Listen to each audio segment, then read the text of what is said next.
அஸ்ஸலாமு அலைக்கும் வரஹ்மத்துல்லாஹி வபரகாத்துஹு. கண்ணியமும் மகத்துவமும் வாய்ந்த எல்லாம் வல்ல இறைவனின் நல்லடியார்களே, பொதுவாகவே மனிதன் எப்படி படைக்கப்பட்டிருக்கிறான் என்று சொன்னால், நன்மை தீமை, நற்குணம் தீய குணம் ரெண்டுமே மனுஷன் இருக்குது. நம்ம எல்லாரும் சொல்ல முடியுமா? நம்ம எத்தனை ஆண்டுகள் பயான்கள் கேட்டாலும், எத்தனை உரைகளை கேட்டாலும், எத்தனை செய்திகளை படித்தாலும் என்னிடத்துல முழுமையாக நற்குணங்கள் எல்லாம் வந்து விட்டது என்று சொல்ல முடியுமா? இல்ல. சரி, நம்மளாவது யாராவது ஒருத்தரை பார்த்து, அங்க என்கிட்ட நற்குணம் கிடையாது, நான் ஒரு நபரை பார்த்திருக்கிறேன், நான் ஒரு பெண்மணியை பார்த்திருக்கிறேன், நான் ஒரு சின்ன பிள்ளைய பார்த்திருக்கிறேன், நற்குணம்னா அவன் நற்குணம் அப்படின்னு சொல்லக்கூடிய அளவுக்காவது நம்மளே யாராச்சும் தந்துக்கிறாங்களா அப்படின்னு கேட்டா எப்படி இருக்கும் தெரியுமா? யாராவது ஒருத்தருக்கு நம்ம சான்று கொடுக்கறதா இருந்தா ஒருத்தருக்கு சான்று கொடுப்போம். எப்படி? இந்த விஷயத்துல ஓகே, ஆனா மற்ற விஷயத்துல அவன் சரி கிடையாது. நமக்கு அது சொல்றதுக்கும் மனசு வராது. தொழுகையெல்லாம் ஓகே, கரெக்டா தொழுதுருவாரு, ஆனா வியாபார விஷயத்துல கொஞ்சம் ஆளு ஓரளவுக்கு தான் அப்படின்னு சொல்லுவோம். நல்ல பெண்மணி தான், ஆனா என்ன குடும்பத்துலதான் கொஞ்சம் பிரச்சனை பண்ணுவா இப்படின்னு சொல்லி அந்த நற்குணத்தை நாமும் கடைபிடிப்பது ஒரு கேள்விக்குறியா இருக்குது. அவங்களும் நல்லவங்க தான், நல்ல குணத்தாலதான் அப்படின்னு சொல்லி மற்றவர்களை சான்றளிப்பதும் கேள்விக்குறியா இருக்கு.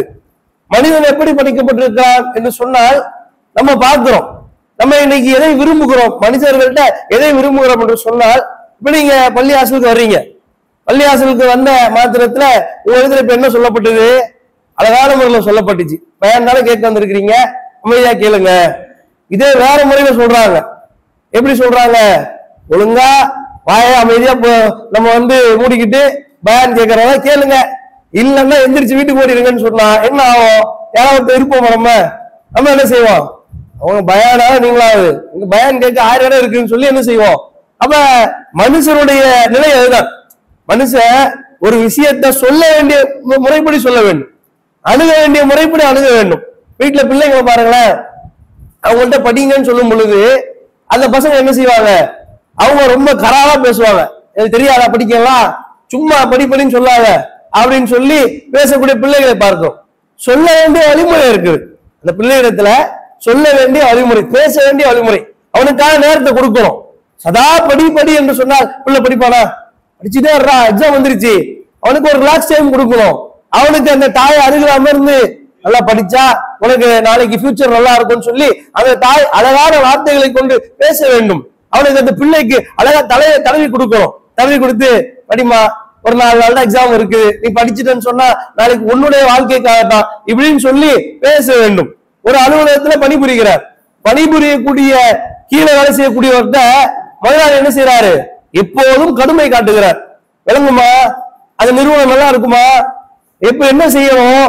பேச வேண்டிய முறையில சரியான ஒரு அன்பான பண்பான கருணையோடு நேசத்தோடு பேசக்கூடிய அந்த நிலையை கையாண்டார் என்று சொன்னால் அவர் ஒரு சக்சஸ்ஃபுல்லான மனிதராக மாறி விடுவார். அப்ப அல்லாஹ் ரப்புல் ஆலமீன் அல்லாஹ்வுடைய தூதரை பற்றி சொல்லும்போது கூட இப்படித்தான் சொல்லி காட்டுகின்றான். இன்னகலா ஹுலுகின் அலீம், நபியே நீ மகத்தான நற்குணத்தில் இருக்கிறீர் அப்படின்னு சொல்லி காட்டுறாங்க. ஏன் அல்லாஹ் சொல்லி காட்டுறான்? அப்ப அல்லாஹ்வுடைய தூதரவங்க மக்கள் இடத்துல பழகும் போது அப்படித்தான் பழகினார்கள். அந்த நற்குணம் தான், அதாவது அன்றைக்கு காலத்துல இஸ்லாத்தை மக்கள் சாரை சாரையா ஏற்றார்கள். எதை வைத்து ஏற்றார்கள்? குர்ஆன் ஹதீஸ் எல்லாம் அப்படியே ஆய்வு செஞ்சு, முந்தைய வேதங்கள்லாம் ஆய்வு செஞ்சு, அந்த கிதாப் எடுத்துட்டு வா, இந்த கிதாப் எடுத்துட்டு வா, இதுல என்ன சொல்லப்பட்டிருக்குது, இப்படி எல்லாம் ஆய்வு செஞ்சாங்களா? நம்முடைய பள்ளியில பாருங்களேன், கிட்டத்தட்ட ஒரு 50 கிதாப் இருக்கும். அதை எடுத்து படிக்கிறோமா இல்லையான்றது தெரியாது. ஆனா அந்த மக்கள் இதெல்லாம் அவங்கள்ட்ட கிதாப் இருந்துச்சா? என்ன கிதாப் இருந்துச்சு அவங்கள்ட்ட? திருமறை குர்ஆன் கூட முழுமையா கிடையாது. அந்த மக்களிடத்துல அல்லாஹ்வுடைய தூதர் சொல்லுவார்கள், இவர்கள் மயமிட்டுக் கொள்வார்கள், சிலர் அதை எழுதி வைத்துக் கொள்வார்கள், இவ்வளவுதான் கிதாபு. ஆனா இஸ்லாத்தை ஏத்தாங்க. ஏன் ஏத்தாங்க? என்ன அடிப்படையில் ஏற்றார்கள்? அல்லாஹ்வுடைய தூதருடைய நற்குணத்தை பார்த்தார்கள், ஏற்றுக்கொண்டார்கள். இந்த மனிதர் இப்படி இருக்கிறாரு, இவர் இப்படி பேசுறாரு, இவர் இப்படி நடந்து கொள்ளுகிறாரு, இந்த மனுஷன் சொல்றது சரியாத்தான் இருக்கும். நேரங்களே அப்படித்தான் நம்ம எடை போடுகிறோம். நம்ம வாழ்க்கையிலே கூட மனிதர்களை எவ்வாறு எடை போடுகிறோம்? ஒரு பேச்சை வைத்து, ஒரு நடத்தையை வைத்து. அவர் சொன்னா சரியா இருக்குங்க, இவருக்கு கடன் கொடுக்கலாமா? கொடுக்கலாம். ஏன் கொடுக்கலாம்?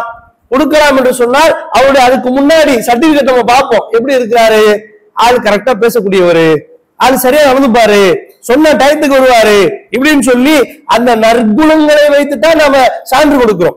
நற்குணங்களை வைத்துத்தான் ஒருவரை நாம் மதிக்க ஆரம்பிக்கிறோம். நற்குணங்களை வைத்துத்தான் ஒருத்தரை நம்பவே ஆரம்பிக்கிறோம். ஆமாவே இல்லையா? ஒருத்தர் பேசும்போது ரொம்ப கராரா பேசுறார், பேசும்போது மனசு உடையிற மாதிரி பேசுறார், அவர் இடத்துல நட்பு பாராட்டு நினைப்போமா? நினைச்சு பாருங்க. ஒருத்தர் பேசுறாரு, பேசும்போது கராரான பேச்சு, அப்ப என்ன செய்வோம்? இவர்கிட்ட கொஞ்சம் ஒதுங்கி இருப்போம் என்று யோசிப்போம். அதே நேரத்துல அந்த பேச்சு என்பது நல்ல ஒழுக்கமா, அன்பா, பண்பா, கேட்பதற்கு இனிமையா இருந்தது என்று சொன்னால் அதுக்குதான் அந்த பேச்சுடைய ஒழுக்கம் இருக்குது. இது நற்குணத்தை சார்ந்தது. பேச்சுடைய ஒழுக்கம், அமரக்கூடிய அந்த அமர்வுகள ஒழுக்கம், நம்ம எழுந்து நடந்து செல்வதே ஒழுக்கம். அல்லாஹ் சொல்றானே, அதாவது எப்படி நடக்கக்கூடாது, மக்களிடத்துல அந்த இருமாப்பு கொண்டு அப்படியே நடக்காத, நடுநிலையை கடைபிடி. அப்ப எல்லா அம்சத்திலும் இஸ்லாம் என்ன எதிர்பார்க்கிறது? ஒரு மனிதனிடத்தில் நற்குணம் இருக்க வேண்டும். அல்லாஹ்வுடைய தூதர் அவர்கள் அந்த நற்குணத்தை நமக்கு போதிப்பதற்காகத்தான் வந்திருக்கிறார்கள், அதை முழுமைப்படுத்துவதற்காகத்தான் அல்லாஹ்வுடைய தூதர் அனுப்பப்பட்டிருக்கிறார்கள் என்ற செய்தியை எல்லாம் கேட்கக்கூடியனா நம்ம வாழ்க்கையில ஏதோ ஒரு மிஸ் பண்ணிட்டே இருக்கோம். பல நேரங்கள்ல நம்ம யோசிப்போம், என்ன யோசிப்போம்? கொஞ்சம் கோவப்பட்டிருக்க கூடாது. நான் உட்பட பேசக்கூடிய நானா இருக்கட்டும், அமரக்கூடிய நீங்களா இருக்கட்டும், சில நேரங்கள்ல கோவப்பட்டுட்டு இவ்வளவு கோவப்பட்டிருக்க கூடாதோ என்று யோசிப்போம். நம்ம இதுக்கு இவ்வளவு ரியாக்ட் பண்ணிருக்க கூடாதோ என்று யோசிப்போம். என்ன காரணம்? அந்த நேரத்துல அந்த இடத்துல சைத்தான் நம்ம மிஞ்சி விடுகின்றான். அல்லாஹ்வுடைய தூதர் காலத்துல கூட ஒரு பெண்மணி என்ன செய்யறாங்க, அவங்க கிடந்து கபரஸ்தான்ல நின்றுட்டு இருக்கிறாங்க. கடுமையா அவங்க என்ன செய்யறாங்க, அவங்க அவங்க பேச்சு அந்த மாதிரி இருக்குது. ரசூலுல்லாஹ் சொல்றாங்க, அம்மா கொஞ்சம் பொறுமையா இருக்க கூடாதா அப்படின்ன உடனே அந்த பெண்மணிக்கு கடுமையான கோபம். என்ன கேட்கிறாங்க, தன்னுடைய கணவரையே யாரையும் இழந்துட்டு அந்த பெண்மணி என்ன செய்யறாங்க, அந்த கோபத்தினுடைய வெளிப்பாடு. பெண்கள் சாதாரணமா பார்க்கிறோம், தௌஹீத் அறிந்த பெண்களுடைய வேற. சாதாரணமா ஒரு கணவர் இறந்து விட்டால் மார்க்கம் தெரியாத பெண்களுடைய நிலை என்ன? அடித்துக் கொள்வது என்ன, ஆடை கிழித்துக் கொள்வது என்ன, படுத்து உருவது என்ன, அந்த அழக்கூடிய அழுகை சொல்லக்கூடிய சொற்கள் என்ன, என்னதான் சொல்லுவாங்க? கடவுளே உனக்கு கண்ணு இல்லையா, என்ன நீ கொண்டு போயிருக்க கூடாதா, ஏன் கடவுளை கொண்டு போயிட்டிய, இப்படியெல்லாம் பேசுவாங்க. பேசி அவங்க போகக்கூடிய அந்த கூப்பாடுகள் பார்க்கிறோமா இல்லையா? இதே சூழலில் ஒரு பெண்மணி அல்லாஹ்வுடைய தூதர் காலத்துல பேசிக் கொண்டிருக்கிறார்கள். ரசூலுல்லாஹ் பார்த்து சொல்றாங்க, நம்ம கொஞ்சம் பொறுமையா இருக்க கூடாதா அப்படின்னு சொன்ன உடனே, பொறுமையா இருக்கணுமா, நீங்களா இழந்தீங்க, இழந்தது நான், என்ன பொறுமையா இருக்க சொல்றீங்க அப்படின்னு சொல்லி கடும் கோபத்துல அந்த பெண்மணி பேசிட்டாங்க. அல்லாஹ்வுடைய தூதர் அங்க இருந்து புறப்பட்டு வந்துட்டாங்க. நம்மளா இருந்தா கதையே வேற. நம்மளா இருந்தா என்ன செஞ்சுப்போம், நான் உனக்கு அறிவுரை சொன்னா நீ என்ன எதிர்த்து பேசுறியா, நான் யார் தெரியுமா, நான் எப்படிப்பட்ட ஆள் தெரியுமா என்று சொல்லி அந்த இடத்துல நாம அந்த நம்முடைய பெருமையை நம்ம பறைசாற்றி இருப்போம். ரசூலுல்லாஹ் அமைதியா வந்துட்டாங்க. அல்லாஹ்வுடைய தூதர் அமைதியா வீட்டுக்கு வந்த பிறகு அந்த பெண்மணி கிட்ட சொல்லப்படுது. என்ன சொல்லப்பட்டுச்சு? நீ பேசினிய யார் தெரியுமா, யார் தெரியும், யார்கிட்ட பேசியிருக்க தெரியுமா? ஒரு அல்லாஹ்வுடைய தூதர். அல்லாஹ்வுடைய தூதரை மட்டும் இருந்தா கூட பரவாயில்ல, அவர் நாட்டு ஜனாதிபதி. ஜனாதிபதி கிட்ட இப்படி பேசிட்டா அந்த அம்மாவுக்கு தூக்கி வாரி போடுது, ஓடி வர்றாங்க. எங்க வீடு எங்க எங்க இருக்கிறாரு, அரண்மனையில இருக்கிறாரா என்ன ஏதுன்னு அது பார்த்தா வீட்டு வாசல்ல யாரையும் காணோம். இதான் சூழ்வாரி வீடுன்னு சொல்லப்படுது, யாரையும் காணோம். ஏன்னா இது ஜனாதிபதி வீட்டுக்கு வர்றோம், யாரையும் காணோம் என்ன அப்படின்னு சொல்லி அந்த வீட்டுக்கு கதவை திறந்து உள்ள வந்தா உள்ள வர்றாங்க, அல்லாஹ்வுடைய இருக்கிறாங்க. பார்த்து விட்டு அந்த பெண்மணி தன்னுடைய தவறுக்காக மன்னிப்பு கேட்கிறார்கள். அந்த நேரத்தில் அல்லாஹ்வுடைய தூதர் சொல்கிறார்கள், ஒரு காரியத்தினுடைய ஆரம்பத்தில் வருவதுதான் பொறுமை. அல்லாஹ்வுடைய தூதர் அந்த பெண்மணிக்கு நற்குணத்தை அந்த இடத்துல போதிக்கிறார்கள். அப்பயே ரசூலுல்லாஹ் கோபப்படல. அந்த இடத்துல ரசூலுல்லாஹ், அம்மா இப்ப மன்னிப்பு கேட்கிறிய, ஏன் அப்ப நான் சொன்னதை கேட்டிருந்தா என்ன உனக்கு, நம்ம கேட்கிறோமா இல்லையா, ஏன் இப்ப பேசுறிய, அப்ப பேசுறா என்ன? சில பேர் மன்னிப்பு கேட்டு திரும்பி வந்தாலும் கூட எல்லாம் பேசுறதுக்கு முன்னாடி யோசிச்சிருக்கணும். இப்ப என்ன வந்துகிட்டு எல்லாம் வார்த்தையை விட்டாச்சு, அதை எடுக்க முடியுமா, அல்ல முடியுமா என்று வியாக்கியானம் பேசுவோம். அல்லாஹ்வுடைய தூதர்கள் நீ என்ன பார்த்து பேசிட்டிய அதெல்லாம் வரல. அல்லாஹ்வுடைய தூதர் அழகான முறையில் சொல்லுகிறார்கள், அந்த பெண்ணிடத்துல ஒரு காரியத்துடைய ஆரம்பத்துல வருவதாம பொறுமை, நீ பொறுமையை கடைபிடி. அந்த பெண்ணுடைய உள்ளம் எப்படி குளிர்ந்து இருக்கும், மன்னிப்பு கேட்கலாம்னு வந்து நிக்கக்கூடிய நேரத்துல எப்படியாச்சும் அவரை சமாதானப்படுத்தும் அது நிக்கக்கூடிய நேரத்துல இவரு அந்த பெண்மணிக்கு சமாதானம் சொல்றாங்கன்னா அந்த பெண்ணுடைய நிலை என்னதான் இருந்திருக்கும் யோசித்து பாருங்கள். அதன் பிறகு அல்லாஹ்வுடைய தூதர் சொன்ன ஒரு வார்த்தையாவது அவங்க தட்டுவாங்களா? ரசூலுல்லாஹ்வுடைய வார்த்தை மீறுவாங்களா? எப்படிப்பட்ட நேசம் வந்திருக்கும். அப்ப அந்த நற்குணம் நம்மிடத்தில் ஏன் வர மறுக்கிறது? பேச்சில நாம் சொல்லக்கூடிய சொற்களில நற்குணம் இருக்க வேண்டும். நற்குணத்துடைய வாடை வீச வேண்டும். நாம் அப்படியே பேசுகிறோம், எடுத்தெடுத்து பேசுகிறோம், பலருடைய மனதை காயப்படுத்தி பேசுகிறோம். அந்த காயம் என்பது அவன் மரணிக்கிற வரைக்கும் சில பேர் சொல்லுவான், அவன்கிட்ட பேசவே மாட்டாங்க, செத்தாலும் பேச மாட்டான். செத்த பிறகு பேச முடியாது, ஆனா சொல்லுவான் செத்துட்டா கூட பேச மாட்டேன். ஏன்? அவன் அந்த மாதிரி எனக்கு காயப்படுத்தி இருக்கிறான், அசிங்கப்படுத்தி இருக்கிறான், அவமானப்படுத்தி இருக்கிறான். அப்ப ஒரு மூமினத்துல இருக்க வேண்டிய பண்பு அவனுடைய பேச்சுல, அவனுடைய சொல்லுல, அவனிடத்துல இந்த பொறுமை இருக்க வேண்டும். ஒரு முறை அல்லாஹ்வுடைய தூதர் ஸல்லல்லாஹு அலைஹி வஸல்லம் அவருடைய வாழ்க்கையில ஒரு சம்பவம் இருக்கு. ரொம்ப ஒரு அற்புதமான ஒரு சம்பவம். என்ன நடக்குது அப்படின்னு சொன்னா, ரசூல் ஸல்லல்லாஹு அலைஹி வஸல்லம் அவங்க நோக்கி ஒரு 3 நபர்கள் வருவார்கள். யாருக்குமே அந்த காலத்துல கஷ்டம்னா ரசூலுல்லாஹ் நோக்கி தான் வருவாங்க. அப்ப அந்த ஒரு 3 நபர்கள், அதுல மிக்தாப் என்று சொல்லக்கூடிய ஒரு நபரும் உண்டு. இஸ்லாத்தை ஏற்ற 7 சஹாபாக்கள் ரசூலுல்லாஹ் நோக்கி வர்றாங்க. என்ன விஷயம் என்ன அப்படின்னு கேட்டா, அல்லாஹ்வுடைய தூதரே, சாப்பாட்டுக்கும் வழி இல்லை, தங்கறதுக்கும் இடம் இல்லை, என்ன செய்யறதுன்னு தெரியல என்று சொன்ன உடனே அல்லாஹ்வுடைய தூதர் அவர்கள் அவங்களுக்கு ஒரு தீர்வு சொல்றாங்க. என்ன தீர்வு அப்படின்னா, கூட்டிட்டு போறாங்க ரசூலுல்லாஹ். கூட்டிட்டு போய் என்கிட்ட ஒரு 3 ஆடு இருக்குது, ஒரு 3 ஆட்டுக்குட்டி நான் வச்சிருக்கிறேன். இந்த 3 ஆடை என்ன செய்யணும்னா, இது பால் கறக்கும், இதுல இருந்து பால் கறந்து நான் குடிச்சிட்டு இருக்கிறேன். இப்ப என்ன செய்யலாம், நீங்க பசியோட வந்திருக்கிறீங்க, இனிமே நாம ஒரு ஒப்பந்தம் போட்டுக் கொள்வோம். ஒப்பந்தம் என்ன ஒப்பந்தம்? ஒப்பந்தம் என்று சொன்னால் நீ இதை கொண்டு வா, நான் அதை கொண்டு வா, இதோ ஒப்பந்தம். இங்க பாருங்க, இது ஒப்பந்தம் ரசூலுல்லாஹ் சொல்றாங்க. என்ன ஒப்பந்தம்? ஆடு என்னது, பால் நீங்க கறந்து எடுத்துட்டு வாங்க, நம்ம நாலு வரை என்ன செய்வோம், இதை பகிர்ந்து தினமும் குடித்து விடுவோம் ரசூலுல்லாஹ் சொல்றாங்க. அல்லாஹ்வுடைய தர்மம் செய்யறாங்க ரசூலுல்லாஹ். ஆனா அதே எப்படி பேசுறாங்க, எப்படிப்பட்ட வார்த்தை பாருங்க. நம்ம தர்மம் செய்யும் போது கூட எப்படி பேசுவோம், நம்ம என்ன உனக்கு கொடுத்தனே, உனக்கு அந்த நன்றி கூட இல்லையா, இப்படிலாம் ரசூலுல்லாஹ் பேசல. இந்த இடத்துல என்ன செய்யறாங்க, ஆறு இருக்குதுப்பா, நம்ம என்ன செய்வோம், இதை கறந்து பால் கறந்து குடிச்சிருவோம்ப்பா, கவலைப்படாதீங்கப்பா என்று பள்ளிவாசல்ல அவங்க தங்க வச்சுட்டாங்க. இது தினமும் என்ன செய்யறாங்க, பால் குடிச்சிட்டு இருக்கிறாங்க. இப்படி நாட்கள் நகருகிறது. ஒரு நாள் அல்லாஹ்வுடைய தூதர் அவங்க என்ன செய்யறாங்கன்னா, அன்சார் தோழர்களோட பயணம் போயிட்டாங்க. போன உடனேயே இவருக்கு இரவு நேரத்துல கடுமையான பசி. இந்த மிக்தாப் என்ன செய்யறாருன்னா, 3 நபர்களுக்கான பால் குடிச்சிட்டு ரசூலுல்லாஹ்வுக்கு ஒண்ணு வைக்கணும் பங்கு, இதுதான் டீலிங். இப்ப என்ன செய்யறாரு, அந்த 2 நபர்கள் குடிச்சு விட்டு அவங்க படுத்துட்டாங்க, இரவு நேரம் ஆயிடுச்சு. மிக்தாப் அவங்களுடைய பங்கு குடிச்சுட்டாங்க.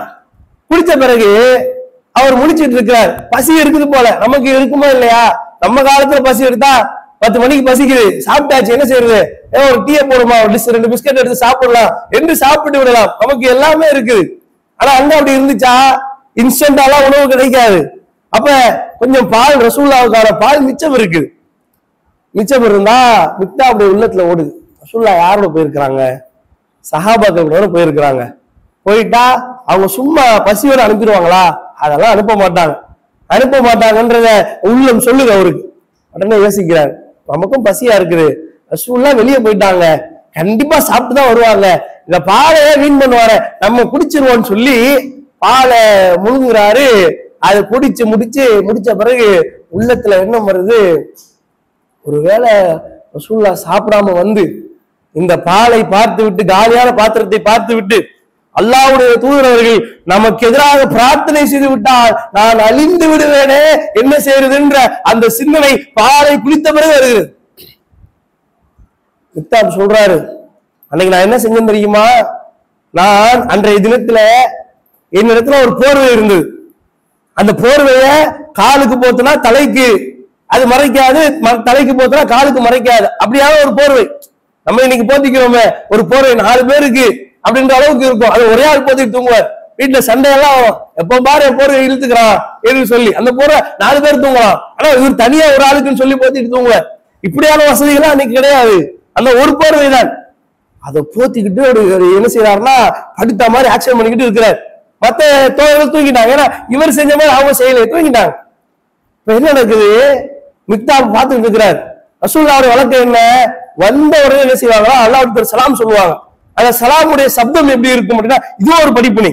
சலாமுடைய சப்தம் எப்படி இருக்கும்னா, முழித்துக் கொண்டிருந்தவர்களுக்கு கேட்கும், உறங்கி கொண்டிருந்தவர்கள் கேட்காது. அந்த மாதிரி சலாம் சொல்லுவாங்க.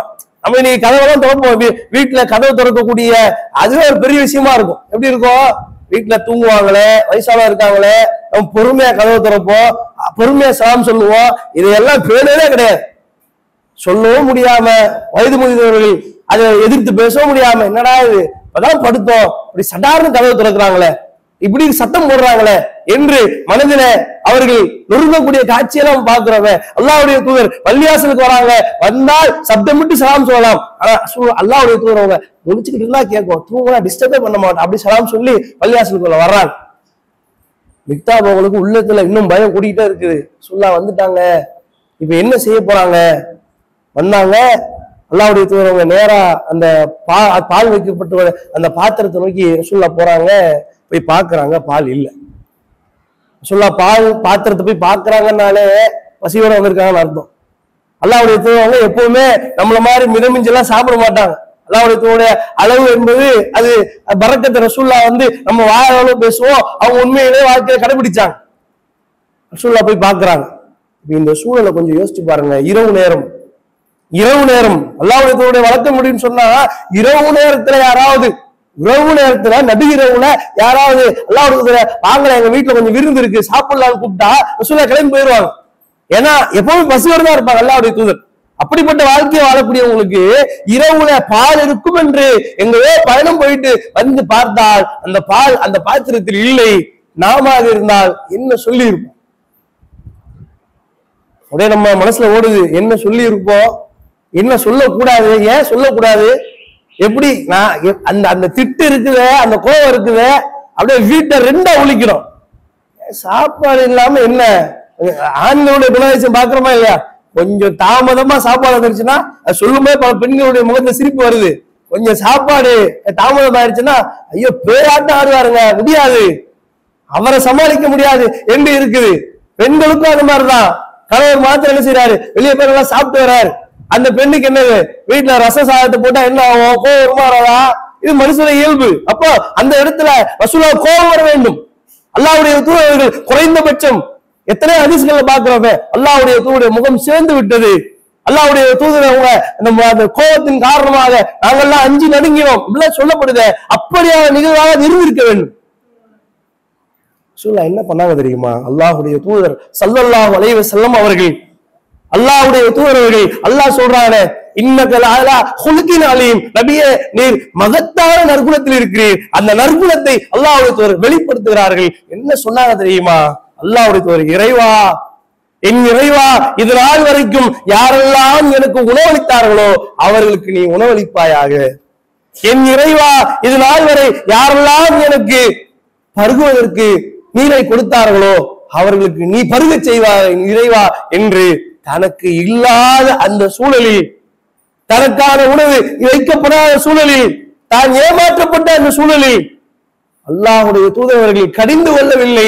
அல்லாஹ்விடத்துல பிரார்த்தனை செய்கிறார்கள். பரவாயில்லப்பா, இப்ப இல்லைன்னா என்ன, அல்லாஹ் இவனால கொடுத்தியா, அல்லாஹ் இதனால எத்தனையோ பேர் உணவு கொடுத்திருக்கிறாங்களே அல்லாஹ், அவங்களுக்கெல்லாம் நான் துஆ செய்யறேன்னு சொல்லி துஆ செய்யக்கூடிய மனப்பான்மை அல்லாஹ்வுடைய தூதருக்கு அங்க வந்தது. இந்த இடத்துல நம்மை ஒப்பிட்டு பாருங்கள், நாம் அப்படி செய்திருப்போமா? வாய்ப்பு இருக்குதா?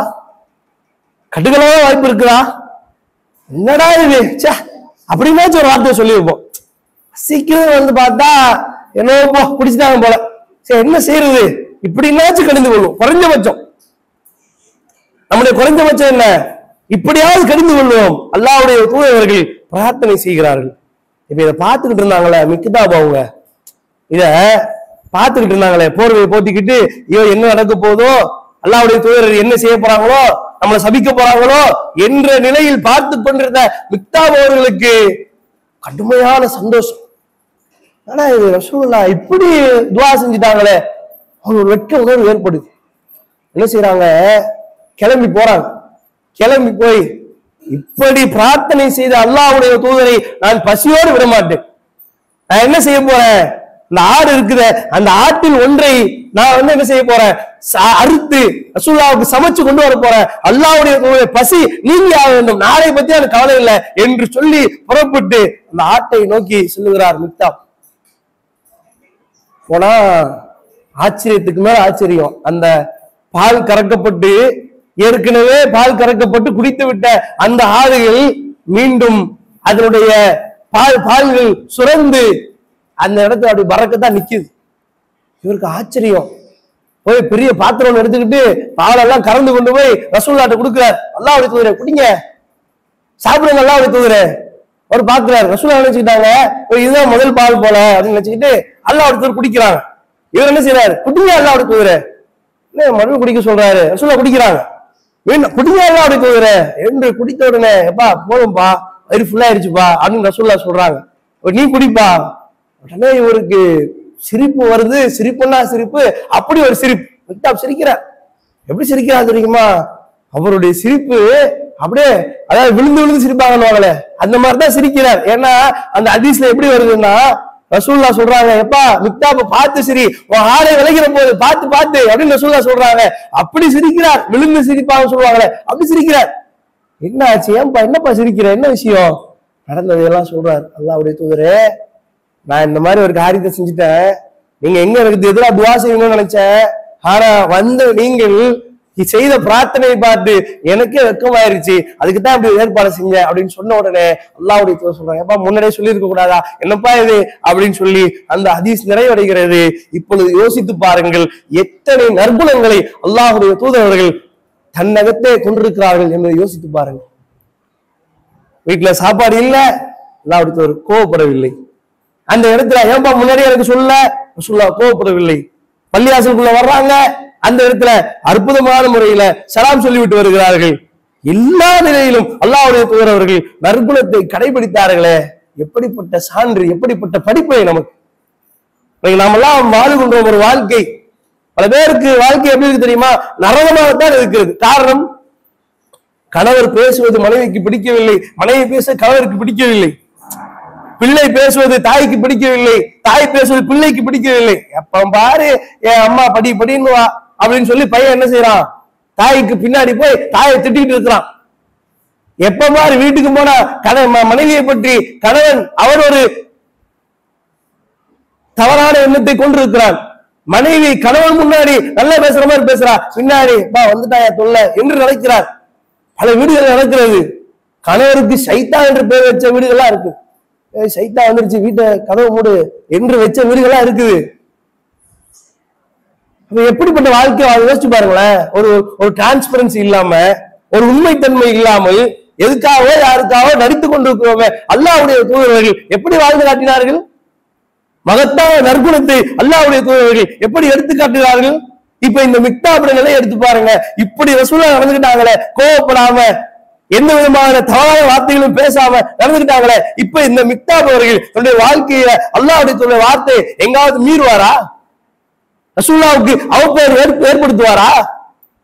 அப்ப நாம நினைக்கிறோம்னா இதெல்லாம் ரசூலுல்லாஹ்வுக்கு சாத்தியங்க, நமக்கு என்னங்க சாத்தியம்? கண்டிப்பா சாத்தியம், சாத்தியப்படுத்த வேண்டும். அதை போதிப்பதற்குத்தான் அல்லாஹ்வுடைய தூதர் வந்தார்கள், நமக்கு பல பாடங்களை எடுத்து கொடுத்தார்கள். அல்லாஹ்வுடைய தூதர்கள் வாழ்க்கையில எத்தனையோ சான்றுகளை விட்டிருக்கிறார்கள். எப்படிப்பட்ட சான்று தெரியுமா? ஒரு முறை முஆத் பின் ஜபல் ரலியல்லாஹு அன்ஹு அவங்க இடத்துல ரசூல் ஸல்லல்லாஹு அலைஹி வஸல்லம் அவங்க பயணத்துல போயிட்டு இருக்கிறாங்க. பயணம் என்று சொன்னால் என்ன பயணம் என்று சொன்னால், அதாவது அவரை ஒரு நாட்டுக்கு கவர்னரா நியமிச்சுட்டாங்க ரசூலுல்லாஹ். நாட்டுக்கு அவர் கவர்னர், இவர் ஜனாதிபதி. சரியா? ரசூலுல்லாஹ்வுக்கு கீழே மத்த எல்லாரும் இருப்பாங்க. ரசூலுல்லாஹ் ஜனாதிபதி, இவர் கவர்னரா நியமிச்சுட்டாங்க. ரசூலுல்லாஹ் அவர் அனுப்பி வைக்கிறாங்க. சாதாரணமா யோசிச்சு பாருங்களேன், ஒரு ஜனாதிபதி இருக்கிறார், ஒருத்தர் கவர்னரா நியமிக்கிறார், அவருக்கான அறிவுரை சொல்ல வேண்டும். என்ன சொல்லுவாங்க? ஒரு இடத்துல அழைத்து அமைதியா உட்கார வச்சு பேசி இதெல்லாம் செய்ய உத்தரவு போட்டு அனுப்பி வைக்க வேண்டும். இவரு ரசூலுல்லாஹ் என்ன செய்யறாங்கன்னா, இவரை நியமிச்சுட்டு இவருக்கான அறிவுரையை சொல்றாங்க. எப்படி சொல்றாங்க தெரியுமா? அவரை ஒட்டகத்தில் அமர வைத்து விட்டார்கள். அல்லாஹ்வுடைய தூதர்கள் அவர் கூட ஒட்டகத்தோடு நடந்து போறாங்க. அவருக்கு சொல்ல வேண்டிய அறிவுரையை சொல்றாங்க. இப்ப நாம சாதாரணமா நம்ம பிள்ளைகிட்ட பேசுறோம், நீங்க ஒரு அறிவுரையை சொல்றீங்க, அந்த பிள்ளை கேட்காம அங்கேயும் இங்க திரும்புறான்னா என்ன செய்வாங்க? உடனே நம்ம என்ன செய்வோம்? கடுமையா கோவம் வருமா? பேசிட்டு இருக்கா, மதிக்காம என்ன வருதா இல்லையா? யதார்த்தமா இல்லை, இதான் மனுஷன் யதார்த்தம்.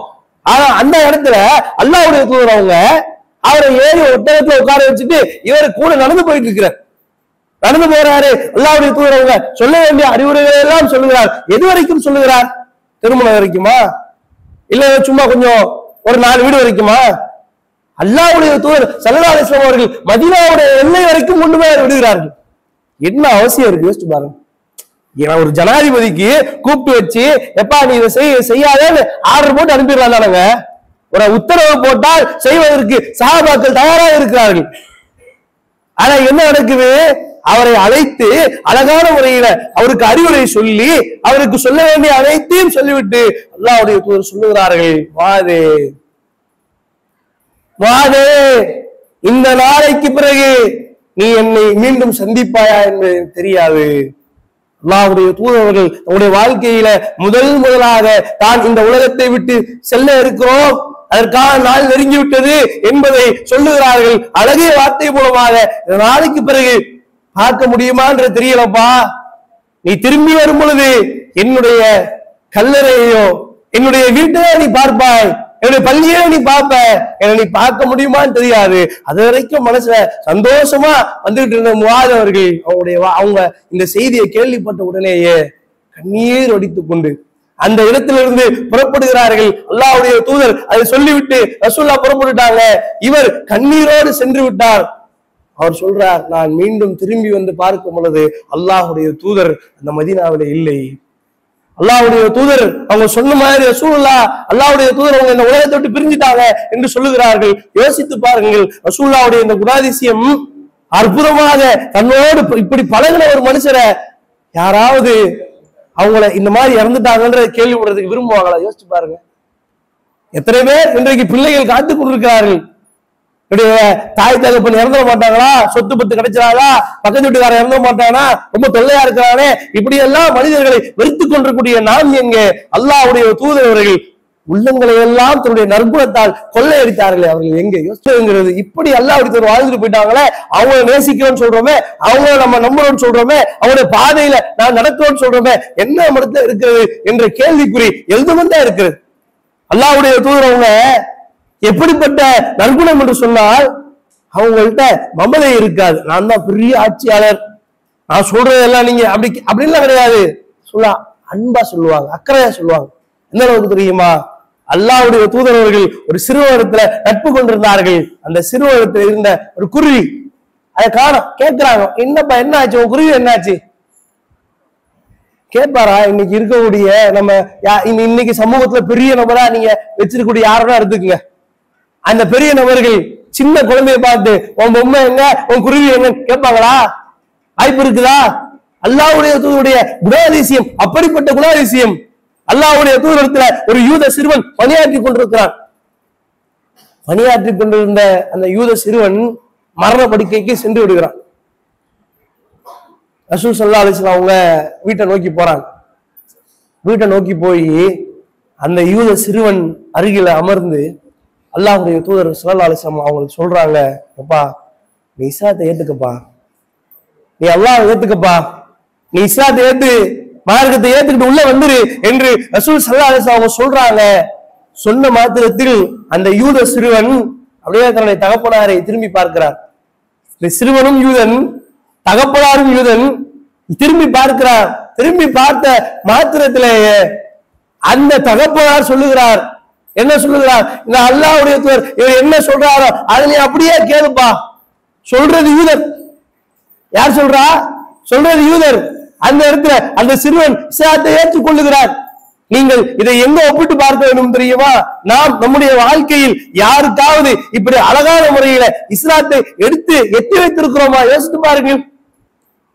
இஸ்லாத்தை பற்றி இப்படி அத்தியாச்சு பேசி, இப்படியா அழகான முறையில பேசி அவங்களுக்கு ஒரு செய்தியை சொல்லி அவங்க உள்ளங்கள் கவர்ற மாதிரி நடந்துகிட்டு இருக்கிறோமா? யோசித்து பாருங்கள். இல்லையே. அல்லாஹ்வுடைய தூதரவர்கள் போதித்தார்கள். எத்தனை நற்குணங்களை எடுத்து சொல்லலாம் தெரியுமா? அவங்க பேச்சுல, நடத்தையில, அவங்க செயல்ல. ரசூல் ஸல்லல்லாஹு அலைஹி வஸல்லம் அவங்க பசியோடு இருந்தார்கள். அல்லாஹ்வுடைய தூதருடைய வாழ்க்கையில பசி எப்படிப்பட்ட பசி?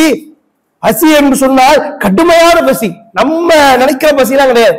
சாப்பாடு 1 மணிக்கு சாப்பிடணும், 2 மணிக்கு சாப்பாடு வச்சா ஒரு பசி வருமே, ஒரு தாமதத்தை ஒரு பசி வருமே, அந்த பசியெல்லாம் கிடையாது.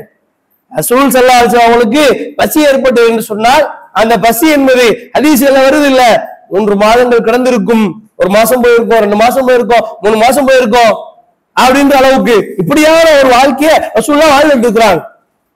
இந்த நேரத்துல நமக்கே சாப்பாடு இல்லைங்க. நீங்க யோசிச்சு பாருங்க, நமக்கு சாப்பாடு இல்ல, வீட்டுல நமக்கு ஒண்ணும் இல்ல, ஏதோ இருக்கிறது ஒரு பிஸ்கட்டோ ஏதோ ஒரு சின்ன காய்கறியோ ஏதோ இருக்குதுன்னு வைங்களேன்.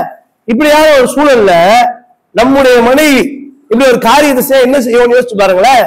அன்னை ஆயிஷா ரலியல்லாஹு அன்ஹா வீட்டுல இருக்கிறாங்க. வீட்டுல இருக்கக்கூடிய ஆயிஷா நாயகி அவங்க வீட்டுல ஒரு 3 பேரிச்சம்பழம் இருக்கு. ஒரு பெண்மணி வருகிறாங்க. அந்த பெண்மணி எப்படி வராங்க தெரியுமா? 2 பிள்ளைகளோடு, 2 குழந்தைகளை தூக்கிக்கிட்டு அந்த பெண்மணி வர்றாங்க. யாரை நோக்கி? ஆயிஷா நாயகி வீட்டை நோக்கி வந்து சலாம் சொல்லி யாசகம் கேட்கிறாங்க. எப்படி யாசகம் கேட்கறாங்க தெரியுமா? கையில அந்த குழந்தைகளை வச்சுக்கிட்டு சாப்பாட்டு கொண்டு இல்ல ஏதாவது கொடுங்கன்னு உதவி கேட்கறாங்க. பார்த்த உடனே ஆயிஷா நாயகி என்ன செய்யறாங்க தெரியுமா? வீட்டுல இருந்த அந்த 3 பேரிச்சங்களையும் கொண்டு வந்து அந்த பிள்ளைகள் கையில ஒண்ணு கொடுத்துட்டு, அந்த தாய் கையில ஒண்ணு கொடுத்துட்டு ஆயிஷா நாயகி என்ன செய்யறாங்க, என்ன நடக்குதுன்றது நின்று பாக்குறாங்க. பசியோட இருக்கிறாங்கல்ல, பசியோட வந்தவங்க எப்படி அந்த பசிக்கு ரியாக்ட் பண்றாங்கன்ற நின்று பாக்குறாங்க. பார்த்தால் அன்னை ஆயிஷா நாயகி பார்த்துக்கிட்டே இருக்கிறாங்க. அந்த பிள்ளைங்க சாப்பிடுவதை அந்த தாய் முதல்ல பார்த்துட்டு இருக்கிறான். இந்த 2 பிள்ளைங்க அந்த பேரிச்சம்பழத்தை சாப்பிடுது. தாய் என்ன செய்யறா? பிள்ளைங்க பசியில இருக்குது, சாப்பிடட்டும், சாப்பிட்டு முடிஞ்ச பிறகு இதை நாம் சாப்பிடலாம் என்று சொல்லி அந்த தாயாக இருக்கக்கூடியவர் என்ன செய்யறான்னு சொன்னா பார்த்து கொண்டே இருக்கிறாள். அதே போல பிள்ளைகள் சாப்பிட்டு முடிக்கிறது. சாப்பிட்டு முடிச்ச அந்த பிள்ளைங்க என்ன செய்யுதுன்னா, தாய் கையில இருக்க ஒரு பேரிச்சம்பழம், அதை 2மே பாக்குது. இப்ப இந்த தாய் என்ன செய்யறா தெரியுமா? இவ கையில இருந்த அந்த பேரிச்சம்பழத்தை அந்த தாய் என்ன செய்யறாங்கன்னு சொன்னால் அதை பிச்சு 2 பேருக்கும் கொடுத்துட்டு அங்க இருந்து அந்த அம்மா போயிடுறாங்க. ஆயிஷா நாயகி இதை பாக்குறாங்க. ஒரு பெரிய நெகிழ்ச்சி மனசுல. என்னடா இது, பசின்னு வந்தாங்க, பசி என்ன எல்லாருக்கும் ஒண்ணுதானுங்க, தாயா இருந்தாலும் பிள்ளையா இருந்தாலும் எல்லாருக்கும் பசின்னா ஒண்ணுதானே. அப்ப இப்படி ஒரு காரியத்தை இந்த பெண்மணி செஞ்சுட்டாங்களே அப்படின்னு சொல்லி ஆயிஷா நாயகி என்ன செய்யறாங்க, காத்து பொறுமையா இருந்துட்டு ரசூலுல்லாஹ் வந்து உடனே சொல்றாங்க, அல்லாஹ்வுடைய தூதரே இப்படி ஒரு பெண்மணி வந்தாங்க, நான் இந்த மாதிரி அவங்களுக்கு உணவு கொடுத்தேன், அந்த பெண்மணி தான் சாப்பிடாம பிள்ளைங்களுக்கு கொடுத்துட்டாங்க என்ற செய்தியை ஆயிஷா நாயகி சொல்றாங்க. சாதாரணமா நம்மளை போன்ற கணவரா இருந்தா, அம்மா நமக்கே சாப்பிட வீட்டுல ஒண்ணும் இல்லை, நீ என்னமா எடுத்து கொடுத்துட்டிய, கொடுத்துட்டு அதாவது பெருமையா அந்த சொல்லிட்டு இருக்கிறிய என்று கோவப்பட்டிருப்போம். இதான் யதார்த்தம். ஆனா ஆயிஷா நாயகி சொல்றாங்க, சொன்ன மாத்திரத்தில் ரசூலுல்லாஹ் எப்படி யோசிக்கிறாங்க தெரியுமா? இப்படி ஒரு பெண்மணியா தனக்கு சாப்பிடாம எடுத்து கொடுத்துட்டாங்களா என்று யோசித்து அல்லாஹ்வுடைய தூதர் ஸல்லல்லாஹு அலைஹி வஸல்லம் அவர்கள் அந்த பெண்ணுக்காக பிரார்த்திக்கிறார்கள். அந்த பெண்ணுடைய மறுமை வெற்றிக்காக நற்சான்றுகளை அல்லாஹ்வுடைய தூதர் சொல்லுகிறார்கள் என்ற செய்தியை பார்க்கிறோம் என்று சொன்னால், அல்லாஹ்வுடைய தூதர் அவர்கள் எப்படியான ஒரு வழிகாட்டுதலை காட்டி இருந்தால் ஆயிஷா நாயகி வீட்டுல இருந்த பேரிச்சம்பழத்தை எடுத்து கொடுத்திருப்பாங்க. அவங்களுக்கு நம்பிக்கை தானே, நான் இதை கொடுத்தா ரசூலுல்லாஹ் என்ன கேட்க மாட்டாங்க, அல்லாஹ்வுடைய தூதர் என்ன கண்டிக்க மாட்டாங்க, நான் தர்மம் தான் பண்றேன் என்று இப்படியான ஒரு சூழலை நாம் ஏற்படுத்தி வைத்திருக்கிறோமா? யோசித்து பாருங்கள், கொஞ்சம் சிந்திச்சு பாருங்க. நம்ம வீட்டுல இப்படியான சூழல் இருக்குமா? முதல்ல நமக்கு எடுத்து வச்சிருவோங்க, அதுல கொஞ்சம் கூட குறைஞ்சிடக்கூடாதுல்ல. ஒரு சாப்பாடு செஞ்சிருப்போம், பிரியாணி இருக்கும், அது அடுத்த 2 நாள் ஆகும் சூடு பண்ணி சாப்பிட்டா நல்லா இருக்கும், அதனால ஃப்ரிட்ஜ்ல வைங்க, யாருக்கு கொடுத்துடாதீங்க. நம்முடைய மனநிலை. அக்கம் பக்கத்துல கொடுப்போமே, நட்பு பாராட்டுவோமே, நமக்கு என்ன, அவ செஞ்சாலே, அவ கொடுத்தாளா, அவ பக்கத்து வீட்டுக்காரி செஞ்சிருக்கிறா, அவ கொடுக்காம என்ன செஞ்சிருக்கா, அவ மாட்டுக்கு சாப்பிடுறா, நம்ம ஏன் கொடுக்கணும் என்று சொல்லி நாம் கொடுக்காமல் இருப்பதற்கு நாம் வியாக்கியானம் பேசுவோம். ஆனா அல்லாஹ்வுடைய தூதரத்துல அபூ ஹுரைரா ரலியல்லாஹு அன்ஹு போய் கேட்கிறாங்க, அல்லாஹ்வுடைய தூதரே நான் நற்குணத்தை நான் வந்து ஃபாலோ பண்ண நினைக்கிறேன், என்ன செய்யணும் சொல்லுங்க அப்படின்னு சொல்லி கேட்கும் பொழுது அல்லாஹ்வுடைய தூதர் ஸல்லல்லாஹு அலைஹி வஸல்லம் சொல்றாங்க, என்ன சொல்றாங்க தெரியுமா? உங்கள்கிட்ட யார் வந்து நட்பு பாராட்டாமல் உங்களுடைய நட்பை பிரிந்து செல்ல வேண்டும் என்று துண்டித்துக் கொள்ள வேண்டும் என்று நினைக்கிறார்களோ அவங்க இடத்துல நீங்க போய் நட்பு பாராட்டுங்க. உங்கள்ட்ட பிரிஞ்சு போக நினைக்கிறாங்க, அவங்க இடத்த போய் என்ன செய்யுங்க, நட்பு பாராட்டுங்க. யார் உங்களை விட்டு விலகி போறாங்களோ போங்க, அவங்கள்ட்ட போங்க என்று சொல்லி அல்லாஹ்வுடைய தூதர் அவங்களுக்கு அழகா சொல்லி கொடுக்கிறாங்க. அப்ப யோசிச்சு பாருங்க, நம்ம என்ன பாடம் படிக்க வேண்டும்? நம்ம என்ன சொல்றோம் தெரியுமா? இன்னைக்கு நற்குணத்தை பேண வேண்டும் என்று நினைக்கக்கூடிய நம்ம, அவன் பேசட்டுமே, நான் பேசுறேன். அவன் எனக்கு கல்யாணத்துக்கு வந்து அழைப்பு கொடுக்கட்டும், அவன் கொடுத்தா என் பிள்ளை கல்யாணத்துக்கு நான் அழைப்பு கொடுப்பேன். அவன் மட்டும் அழைப்பு கொடுக்கல, ஜன்மத்துக்கு என்னது, என் குழந்தைக்கு என் பிள்ளையோட கல்யாணத்துக்கு நான் கூப்பிட மாட்டேன், அவன்கிட்ட பேச மாட்டேன், அவன்கிட்ட பழக மாட்டேன். இதான் மார்க்கம் சொல்லிச்சு. இப்படியே மார்க்கம் நம்ம சொல்லி கொடுத்துருக்குது. நாம எப்படி யோசிக்க வேண்டும்? அவன் பேசாட்டியும் மார்க்கம் சொல்லுமோ? அப்ப அவன் பேசாட்டியும் சரி, அவன் பழகாட்டியும் சரி, நாம என்ன செய்வோம்? நான் வழிய போய் என்ன செய்வேன்? நான் சொல்லுவேன், நான் பேசுவேன் என்ற அடிப்படையில் நாம் இருக்க வேண்டும். அப்ப அல்லாஹ்வுடைய தூதர் ஸல்லல்லாஹு அலைஹி வஸல்லம் அவருடைய இந்த வாழ்க்கையில நற்குணங்களை பேணுவதுதான் ரசூலுல்லாஹ்வுடைய அடிப்படை குணாதிசயமாக இருந்தது. அதைத்தான் மக்கள் மத்தியில் அல்லாஹ்வுடைய தூதர் அதிகம் போதித்துக் கொண்டே இருந்தார்கள். அல்லாஹ்வுடைய தூதர் ஸல்லல்லாஹு அலைஹி வஸல்லம் அவங்க ஒரு முறை என்ன செய்யறாங்க அப்படின்னு சொன்னா, ரசூலுல்லாஹ்வுக்கு ஒரு உணவு கிடைக்கிறது. உணவு என்று சொன்னால் நம்மளை போல ஒரு 3 வேளைக்கும் நம்ம எதை சாப்பிடுறதுன்னு சாய்ஸ்ல சாப்பிடுறோமே இன்னைக்கு, அந்த மாதிரி உணவு எல்லாம் கிடையாது. எப்பயாவது ரசூலுல்லாஹ்வுக்கு என்ன செய்யும்? உணவு வந்து அபரிவிதியா கிடைச்சிடும். அன்னைக்கு அந்த மாதிரி ரசூலுல்லாஹ்வுக்கு ஒரு நாள் உணவு கிடைக்கிறது. உணவு கிடைச்சிட்டா அல்லாஹ்வுக்கு என்ன செய்வாங்க? எப்பவும் தனக்குன்னு எடுத்து வச்சுக்க மாட்டாங்க. ஏன்னா அல்லாஹ்வுக்கு வரவங்க அல்லாஹ்வை நம்பிக்கை கொண்டவர்கள். அல்லாஹ் நமக்கு உணவுக்கு பொறுப்பேற்றுக்கிட்டா என்ற நம்பிக்கை அவங்களுக்கு இருக்கு. என்ன செய்யறாங்க? சஹாபாக்களை அழைச்சு உணவு கொடுக்குறாங்க. உணவு கொடுத்தா கூட்டம் ஜாஸ்தி ஆயிருச்சு. சாதாரணமா சாப்பாடு கொடுக்குற நேரத்துல என்ன ஆகும்? எல்லாம் முன்னெடுத்து வருவாங்க இல்லையா? அப்படியே கூட்டம் ஜாஸ்தி ஆயிருச்சு. கூட்டம் ஜாஸ்தியானா அல்லாஹ்வுடைய தூதர் ஸல்லல்லாஹு அலைஹி வஸல்லம் என்ன செய்றாங்க? அவங்கதான் உணவு பரிமாறி இருந்தாங்க. பரிமாறி கொண்டிருந்த ரசூலுல்லாஹ் கூட்டம் ஜாஸ்தியான காரணத்தால அந்த இடத்துல என்ன செய்யறாங்கன்னா, மண்டிட்டு பரிமாறுறாங்க. அந்த இடத்துல ரசூலுல்லாஹ் என்ன செய்றாங்க? முட்டி போட்டு சாப்பாட்டை பரிமாறுறாங்க. இப்ப சஹாபாக்கள் கேட்கறாங்க, அல்லாஹ்வுடைய தூதரே, ஏன் நீங்க இப்படி பரிமாறணும்? என்ன உங்களுக்கு என்ன அவசியம் வந்துச்சு? நீங்க சொன்னா நாங்க செய்ய மாட்டோமா? நீங்க சொன்னா நாங்க அந்த உத்தரவை கேட்க மாட்டோமா? என்ன நீங்க போய் பரிமாறுறீங்களே என்று சொல்லி கேட்கும் பொழுது அல்லாஹ்வுடைய தூதர் ஸல்லல்லாஹு அலைஹி வஸல்லம் சொல்றாங்க, என்ன சொல்றாங்க தெரியுமா? நான் பெருமைக்குரிய அல்லாஹ்வுடைய அடிமையாக இருக்கிறேன். நான் வந்து ஏதோ ஒரு ஜனாதிபதி அந்த மாதிரியான அந்த எண்ணெல்லாம் சூழாட்ட கிடையாது. நான் அல்லாஹ்வுடைய அடிமையாகவே இருக்க விரும்புகிறேன். ரசூல் ஸல்லல்லாஹு அலைஹி வஸல்லம் அவங்க என்ன செய்வாங்கன்னா, ஹஜ்ஜுக்கு போனாங்க. ரசூலுல்லாஹ் வாழ்க்கையில ஒரு ஹஜ் தான் செய்தார்கள். அந்த ஒரு ஹஜ்ஜில கூட அல்லாஹ்வுடைய தூதர் என்ன செய்யறாங்க தெரியுமா? ஹஜ்ஜில சாப்பாடு கொடுக்கப்படும், தண்ணீர் கொடுக்கப்படும். அதுக்காக மக்கள் நீண்ட வரிசையில் நின்று செய்வாங்க, அதையெல்லாம் பெற்றுக் கொள்வார்கள். அல்லாஹ்வுடைய தூதர் கூடாரத்துல தங்கி இருக்கிறாங்க. ரசூலுல்லாஹ் தங்கி இருக்காங்க கூடாரத்துல. ரசூலுல்லாஹ்வுக்கு தண்ணி தாகம் ஏற்படுது. இப்போ ரசூல் ஸல்லல்லாஹு அலைஹி வஸல்லம் என்ன செய்யலாம்? யாரையாவது ஒரு சஹாபிட்ட சொன்னா அடுத்த நொடி அவங்களுக்கு தண்ணி வந்துட போகுது. ரசூலுல்லாஹ் என்ன செய்றாங்க தெரியுமா? எங்க தண்ணீர் விநியோகிக்கப்படுகிறதோ அந்த இடத்தை நோக்கி சென்று மக்கள் நின்று கொண்டிருப்பார்களே அந்த வரிசையில போய் ரசூலுல்லாஹ் நிக்கிறாங்க. இதெல்லாம் இன்னைக்கு நடக்குமான்றத கொஞ்சம் கற்பனை பண்ணி பாருங்க. இதெல்லாம் இன்னைக்கு நடக்குமான்னு கொஞ்சம் கொஞ்சம் அப்படியே நம்ம ஒரு திறந்த மனதோடு யோசித்தால் கொடுக்கறதுக்கு வேணா முன்னாடி நிற்பாங்க, அது புகைப்படம் எடுக்க முன்னாடி நிற்பாங்க. ஆனால் மக்களோடு மக்களாக நின்று தண்ணீர் வாங்கிக் கொள்வதற்கு ரசூலுல்லாஹ் நிற்கிறாங்க. சஹாபாக்கள் கேட்கிறார்கள், அல்லாஹ்வுடைய தூதரே என்ன இது? ஏன் நீங்க சொன்னா கொண்டு வந்து கொடுக்க போறோம், என்ன அல்லாஹ்வுடைய தூதரே என்று சொல்லும் பொழுது அல்லாஹ்வுடைய தூதர் ஸல்லல்லாஹு அலைஹி வஸல்லம் சொல்றாங்க, நான் எப்படி இருக்க விரும்புறேன் தெரியுமா? நான் எப்படி இருக்க விரும்புறேன் தெரியுமா? உங்களோட கால்கள் உரசி இந்த வரிசையில் நிக்கிறேனே, இது மாதிரியான ஒரு சாதாரண மனுஷன் நான் இருக்க விரும்புறேன். எனக்கு வேற பெரிய கிரீடமோ அதெல்லாம் எனக்கு வேணாம்பா. நான் நிக்கிறது மக்களோடு மக்களா இருக்க விரும்புறேன். உங்களோடு நீங்க என்ன செய்வீங்களோ அதை நான் செய்வேன். சஹாபாக்களுடைய உள்ளமெல்லாம் எப்படி ரசூலுல்லாஹ் வென்று இருந்தாங்க பாத்தீங்களா? எப்படிப்பட்ட குணாதிசயம்! ஆர்டர் செஞ்சா வந்துடும், முதல்ல எனக்கு கொடுத்து மற்றவங்களுக்கு கொடுன்னு கூட ரசூலுல்லாஹ் சொல்லலாம். ஆனா அந்த இடத்துல அல்லாஹ்வுடைய தூதர் காட்டிய வழிமுறை என்ன? தான் ஒரு தலைவராக இருந்தாலும் அப்படி வந்து நின்று வரிசையில் நின்று அல்லாஹ்வுடைய தூதர் நிக்கிறாங்க அப்படின்னு சொன்னா எப்படிப்பட்ட ஒரு குணாதிசயம், எப்படிப்பட்ட ஒரு பெருந்தன்மை! எந்த விதமான பெருமையோ மனசுல மமதையோ நான் பெரிய ஒரு தலைவர் என்ற அந்த அதிகார சிந்தனையோ இல்லாதவர் மாத்திரம்தான் இப்படியான ஒரு முடிவை எடுக்க முடியும், இப்படியான ஒரு நிகழ்வை நிகழ்த்தி காட்ட முடியும். அல்லாஹ்வுடைய தூதர்கள் அமர்ந்து கொண்டிருக்கிறார்கள், சஹாபாக்கள் பேசிக் கொண்டிருக்கிறார்கள், யூதருடைய சடலம் போகிறது. அல்லாஹ்வுடைய திடீர்னு எந்திரிச்சு நிக்கிறாங்க. நின்ற உடனே சஹாபாக்கள் கேட்கிறாங்க, அல்லாஹ்வுடைய தூதரே, ஒரு யூதருடைய சடலத்துக்கா நீங்க எந்திரிச்சு நிக்கிறீங்க? ஒரு யூதருங்க, யூதர் சொன்னா இஸ்லாமிற்கு எதிரிகளா இருந்தார்கள் அன்னையில இருந்து, அவருக்காக எந்திரிச்சு நிக்கிறீங்க? ரசூலுல்லாஹ் சொல்றாங்க, அவரும் மனிதர் தானே. இந்த வார்த்தையை பாருங்க, அவரும் மனிதர் தானுங்க. அப்ப என்னங்க எந்திரிச்சுக்கு என்னங்க தப்பு இருக்கு?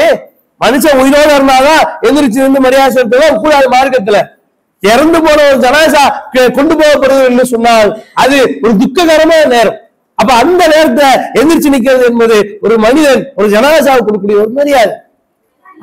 அதே ரசூல் ஸல்லல்லாஹு அலைஹி வஸல்லம் அவங்க செஞ்சு காட்டுறாங்க என்று சொன்னால் யோசித்து பாருங்க. அதே போல பார்க்கின்றோம், அல்லாஹ்வுடைய தூதர் ஸல்லல்லாஹு அலைஹி வஸல்லம் அவங்கள்ட்ட கேட்கப்படுகிறது. ரசூலுல்லாஹ்வுடைய வாழ்க்கையில ஒரு மிகப்பெரிய ஒரு சம்பவம் இது. அக்கபாவுடைய தினம் ரசூல் ஸல்லல்லாஹு அலைஹி வஸல்லம் அவங்கள்ட்ட ஆயிஷா நாயகி கேட்கிறாங்க. எப்ப கேட்கிறாங்க அப்படின்னு சொன்னா, பத்ர் போர்க்களத்துல ரசூலுல்லாஹ் கடுமையா பாதிக்கப்பட்டாங்க. பத்ர் போர்க்களத்துல அல்லாஹ்வுடைய தூதர் கடுமையான ஒரு பாதிப்புக்கு உள்ளாகி அவருடைய கண்கள்ல அவருடைய பற்கள் உடைக்கப்பட்டு, உஹதா உஹது களம், இரண்டாவது போர்க்களம், கரெக்ட், உஹது போர்க்களம், சரியா? அப்ப ரசூலுல்லாஹ் கடுமையான பத்ர் போர்க்களத்துல ஜெயிச்சிட்டோம், உஹது போர்க்களத்துல இந்த ஒரு பாதிப்பு ஏற்படுகிறது.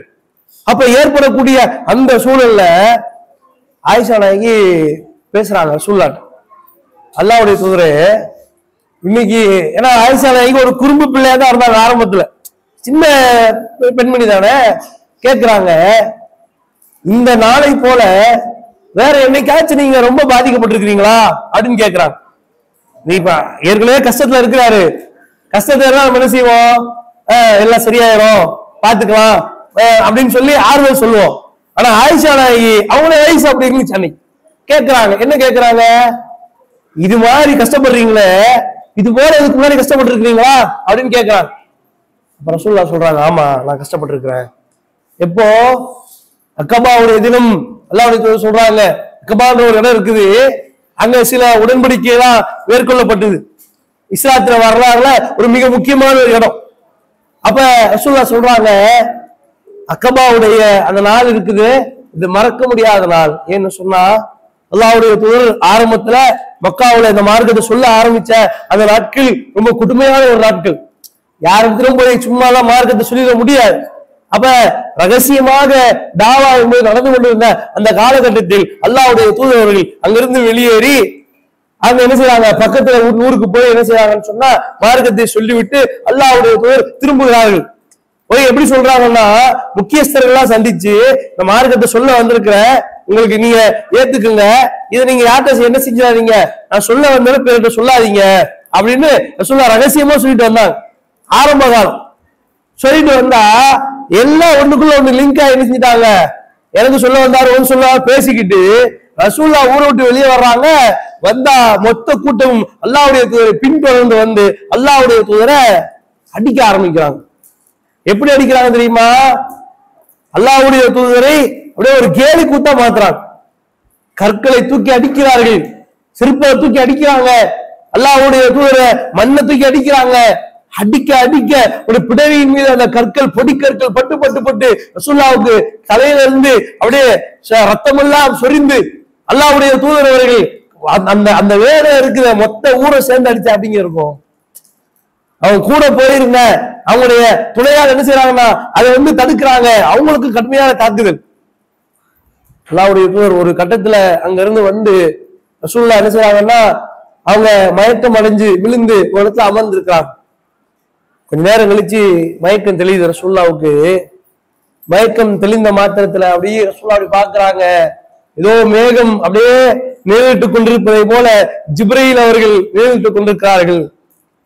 அப்ப கேட்கிறாங்க, ஜிப்ரீல் இஸ்லாம் அவங்க கேட்கிறாங்க, அல்லாஹ்வுடைய தூதரே நீங்க சொல்லுங்க, நீங்க இப்ப சொல்லுங்க, சொன்னீங்கன்னா அல்லாஹ் ரப்பல் ஆலமீன் அந்த மலைக்கணவாயில நடுவில் இருக்கக்கூடிய அந்த ஊர் மக்களை அல்லாஹ் அழித்து விடுவான், நீங்க இப்ப சொல்லுங்க என்று கேட்ட மாத்திரத்தில் அல்லாஹ்வுடைய தூதரவர்கள் அத்தனை அடிகளையும் வாங்கிக் கொண்டு அத்தனை அவமானங்களையும் தாங்கிக் கொண்டு அந்த உடம்பு வேதனை அப்படி இருக்கக்கூடிய நேரத்துல மனுஷன் என்ன செய்வான்னா, விட்டுறாதீங்க, அந்த மக்களை மட்டும் விட்டுறாதீங்க என்று சொல்லுவார்கள். அல்லாஹ்வுடைய தூதரங்க என்ன சொன்னாங்க தெரியுமா, அந்த மக்களை விட்டுருங்க, அவங்களை ஒண்ணும் பண்ணிடாதீங்க, இன்னைக்கு இல்லாட்டியோ நாளைக்கு அவர்கள் இஸ்லாத்தை ஏற்றுக்கொள்ள வாய்ப்பு இருக்கிறது.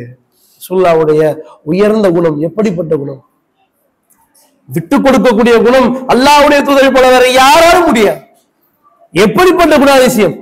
அடிச்சு ரசூல் ஸல்லல்லாஹு அலைஹி வஸல்லம் அவங்கள அந்த துன்பத்திற்கு உள்ளாக்கி மயக்கமாயி மௌத்துடைய விளிம்புக்கு போயிட்டு வந்த அந்த சூழலில் ரசூலுல்லாஹ் அவங்கள மன்னிச்சு விடுங்கன்னு சொல்றாங்க அப்படின்னு சொன்னா எப்படிப்பட்ட குணாதிசயம் படைத்தவராக அல்லாஹ்வுடைய தூதர்கள் இருந்திருப்பார்கள். நாம் இன்னைக்கு யாராவது மன்னிக்கிறோமாங்க? உங்களுடைய வாழ்க்கையில மன்னிப்பு என்ற வார்த்தை இருக்கிறதா யோசிச்சு பாருங்க. மன்னிப்பு அப்படி கேட்டாலும் கேட்க வேண்டிய முறைப்படி கேட்க வேண்டும். அந்த மன்னிப்பு என்பது ஒரு முறை கேட்டாலும் நம்ம மன்னிக்க மாட்டோம். அதுக்கு வரட்டும், இப்பதானே ஆரம்பிச்சிருக்கான், பல முறை கேட்கட்டும், இப்பதானே அவன் உணர்ந்திருக்கிறான், இன்னும் நாட்கள் போகட்டும் என்று மன்னிப்பதற்கு நாம் அளவு வரை வைத்திருக்கிறோம். ஆனால் அல்லாஹ்வுடைய தூதர்கள் தங்களுடைய வாழ்க்கையில் நடைபெற்ற மிக முக்கியமான சம்பவம், மிக கொடுமையான ஒரு நாள், அந்த நாளை பற்றி சொல்லும் பொழுது அந்த நாளில் அல்லாஹ்வுடைய தூதர்கள் தான் பாதிக்கப்பட்டாலும் மக்களை மன்னித்து விட்டார்களே. இந்த குணாதிசயம் வேற யாருக்காச்சும் இருக்குதா? யோசிச்சு பாருங்க. அல்லாஹ்வுடைய தூதர் ஸல்லல்லாஹு அலைஹி வஸல்லம் அவங்க இப்படியான நற்குணங்களை போதித்து போதித்து ஒரு சமூகத்தை உருவாக்கினார்கள். அந்த சமூகம் எப்படிப்பட்ட சமூகமா இருந்துச்சு தெரியுமா? இன்னைக்கெல்லாம் நம்ம பார்க்கிறோம். இன்னைக்கு ஒரு தகப்பன் இருக்கிறார், தகப்பனுடைய சொத்துக்கு வேணா பிள்ளை ஆசைப்படுவான். அப்படிதாங்க, தகப்பனாருக்கு சொத்து இருக்குது, அந்த சொத்துக்கு பிள்ளை ஆசைப்படுவான். அதுக்கு ஆசைப்பட்டு என்ன வேணா பண்ணுவான். தகப்பனாருக்கு கடன் இருந்தால் அதை பிள்ளை ஏத்துப்பானா? என்ன கேட்டா கொடுத்த, என்ன கேட்டா அவர் வாங்கினாரு, என்ன வச்சுக்கிட்டா கொடுத்த, அதெல்லாம் கொடுக்க முடியாது. தகப்பன் மரணித்து விட்டால் அதை உதாசீனப்படுத்துவதற்கு அந்த மகன் என்ன பேசுவான், அந்த மகள் என்ன பேசுவா. ஆனா ரசூல் ஸல்லல்லாஹு அலைஹி வஸல்லம் ஒரு சமூகத்தை உருவாக்கி விட்டு சென்றார்கள்.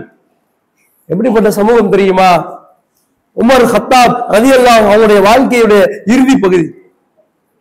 உமர் கத்தாப் ரலியல்லாஹு அன்ஹு அவங்க மரணிக்க போவதை அவங்களுக்கு உணர ஆரம்பித்து விட்டார்கள். ஏன் என்று சொன்னால் ஒரு யூதன் அவர்களை கத்தியால குத்துறா, கிட்டத்தட்ட ஒரு 2-3 நாட்களுக்கு உயிரோடு இருந்து மரணிக்க போகக்கூடிய அந்த சூழல்.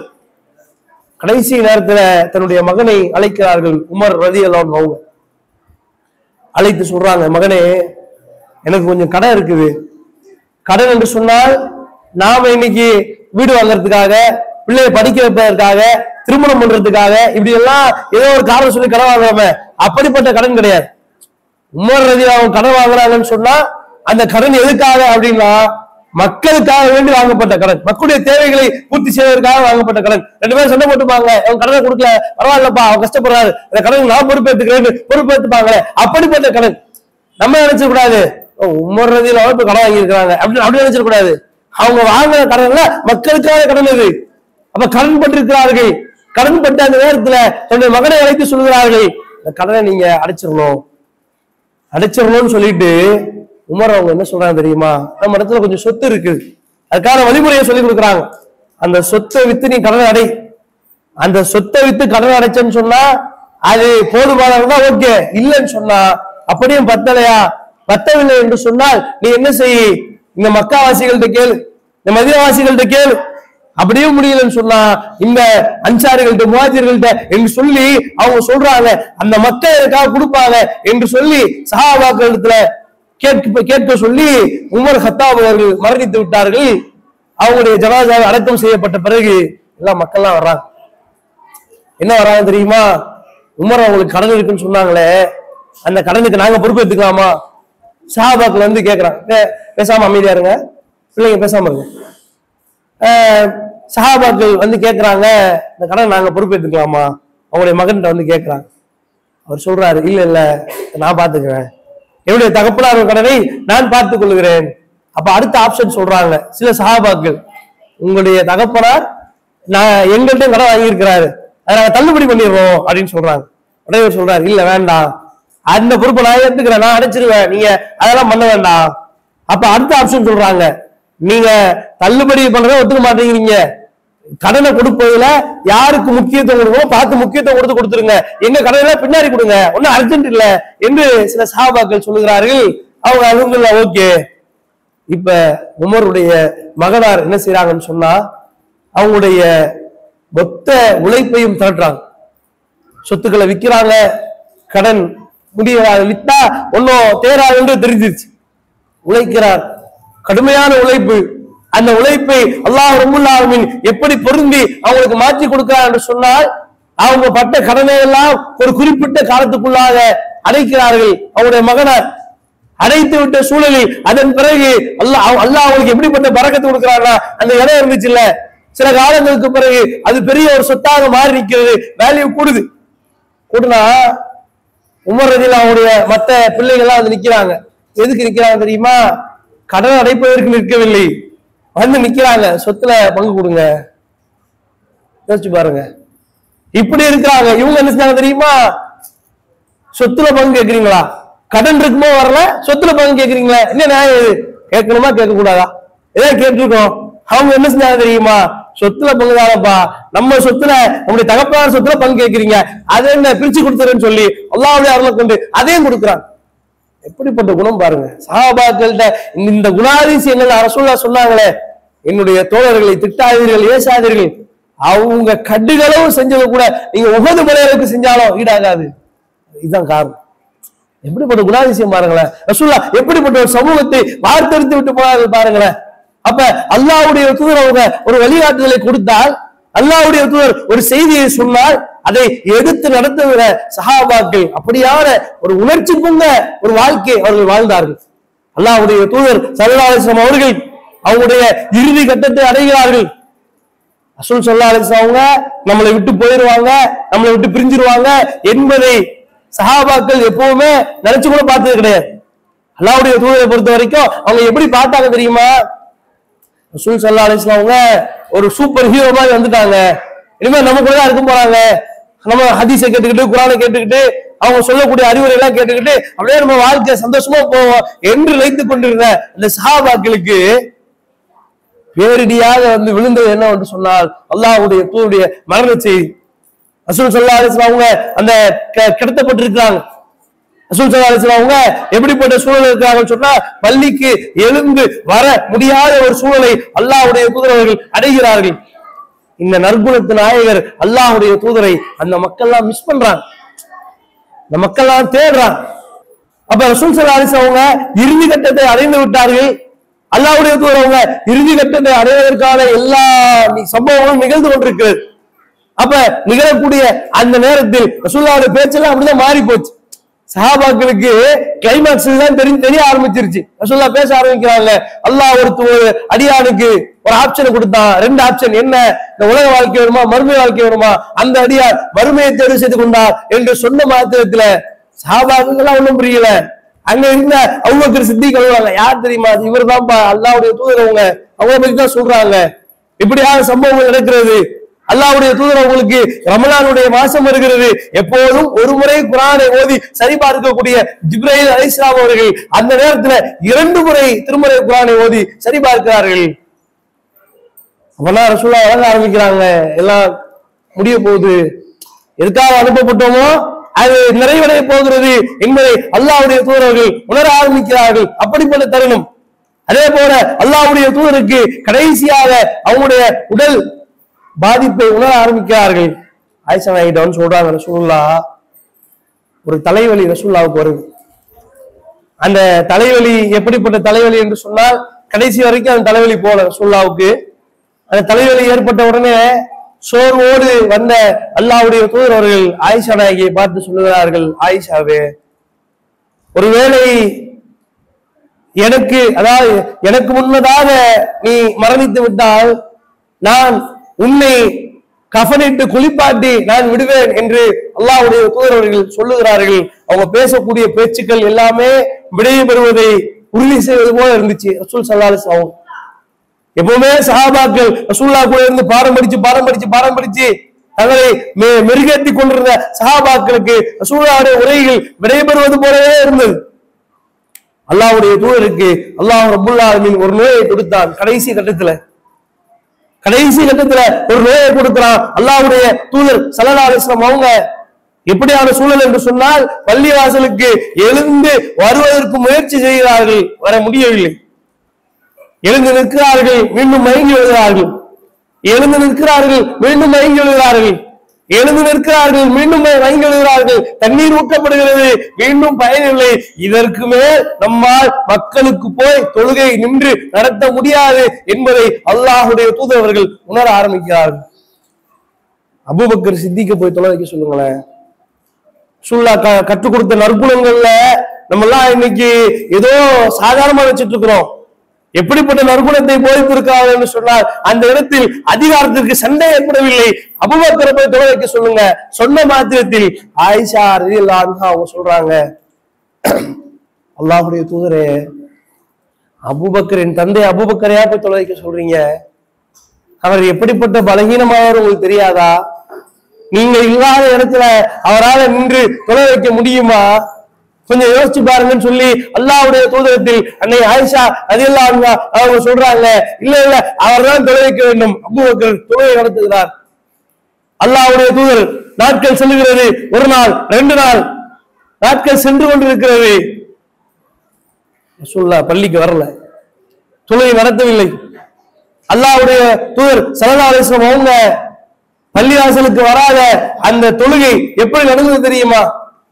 எப்போதுமே பள்ளிவாசலுக்கு வருவாங்க, ரசூலுல்லாஹ் தொழ வைப்பாங்க, சலாம் கொடுப்பாங்க, ஏதாச்சும் சொல்லுவாங்களா, நம்ம ஏதாச்சும் ரசூலுல்லாஹ்ட்ட டவுட் கேட்கலாமா, ஏதாச்சும் உரையாடல் இருக்குதா, ஏதாச்சும் பயான் இருக்குதா என்று பேசிவிட்டு சிரிப்போடு கடந்து சென்ற அந்த சமூகத்துடைய சூழல் அந்த நேரத்துல எப்படி மாறி போகிறது என்று சொன்னால், பள்ளிவாசல்ல தொழுகை நடக்கும், தொழுகை நடந்து சலாம் சொல்லப்படும், சலாம் சொல்லப்பட்ட பிறகு பள்ளிவாசலில் ஒரு அமைதி நிலவும். அந்த அமைதிக்கு பிறகு சஹாபாக்கள் அனைவருமே அழ ஆரம்பிப்பார்கள். எல்லாருமே அழ ஆரம்பிப்பாங்க. பள்ளிவாசல் முழுவதுமாக அழுகுரல்கள் கேட்கும். இதை கேட்டு தாங்கிக் கொள்ள முடியாத அபூபக்கர் சித்திக் ரலியல்லாஹு அன்ஹு அவர்கள் ரசூலுல்லாஹ்ட்ட போறாங்க. அல்லாஹ்வுடைய தூதரே, என்ன நடக்குது? மக்கள் எல்லாம் அழுது கொண்டிருக்கிறார்கள், எப்ப வருவீங்க, என்ன அப்படின்னு சொல்லி கேட்கிறாங்க. சஹாபாக்குடைய அந்த நிலையை கொஞ்சம் யோசிச்சு பாருங்களேன். அனுதினமும் தங்களோடு பழகி தங்களுடைய கஷ்டத்தை எல்லாம் கேட்டு தங்களிடத்துல ஆறுதல் வார்த்தைகளை சொல்லி தங்களுக்காக பிரார்த்தித்து தங்களை நேர்வழிக்கு கொண்டு வந்து கண்டிப்பாக சோழத்திற்கு சென்று விடுவோம் என்ற ஒரு நம்பிக்கை சஹாபாக்களுக்கு ஊட்டிய அல்லாஹ்வுடைய தூதர் விடைபெறக்கூடிய அந்த சூழல் என்று அவர்கள் நினைக்கவில்லை. பள்ளிவாசலுக்கு வரல, நாளைக்கு வந்துருவாங்க, நாளைக்கு வந்துருவாங்க. ஆனா இன்னைக்கு பள்ளிக்கு வருவதை ரசூலுல்லாஹ் நீங்க பள்ளிக்கு வர முடியாம இருக்கிறாங்களே, இதை என்னால் ஏற்றுக்கொள்ள முடியவில்லை. கண்ணீர் வடித்தார்களே. அந்த நேசம் எப்படிப்பட்ட நேசம்! இன்னைக்கு நம்ம எல்லாம் என்ன நினைக்கிறோம் தெரியுமா? ஆண்களா இருக்க முடியும், அழக்கூடாது. ஒரு ஆண் என்று சொன்னால் அழக்கூடாது. அழுகை என்பது ஒரு நற்குணம். உங்களுடைய பலவீனத்தை நீங்கள் வெளிப்படுத்தித்தான் ஆக வேண்டும். மக்கள்கிட்ட வெளிப்படுத்தாட்டியோ அல்லாஹ்ட்ட வெளிப்படுத்தும். நீங்கள் அழுது, யாருமே என் இறைவா, நான் எத்தனையோ பாவத்தை பண்ணிட்டேன், எத்தனையோ தவறுகளை பண்ணிட்டேன், தெரிஞ்சோ தெரியாமலோ மக்களுக்கு அறிந்தோ அறியாமலோ பண்ணிருக்க இறைவா என்று அல்லாஹ் இடத்துல யார் அழுகிறாரோ ரசூலுல்லாஹ் சொல்றாங்க, அவருடைய கண்களை நரகம் தீண்டாது. அல்லாஹ்வுடைய வாக்குறுதி. இன்னைக்கு நாம நற்குணத்தை பற்றி பேசக்கூடிய நாம நம்முடைய கண்களில் கண்ணீர் வடிந்து எத்தனை வருடங்கள் ஆகிறது? அழுது இருக்கிறோமா? பாவங்களை எண்ணி அழுது இருக்கிறோமா?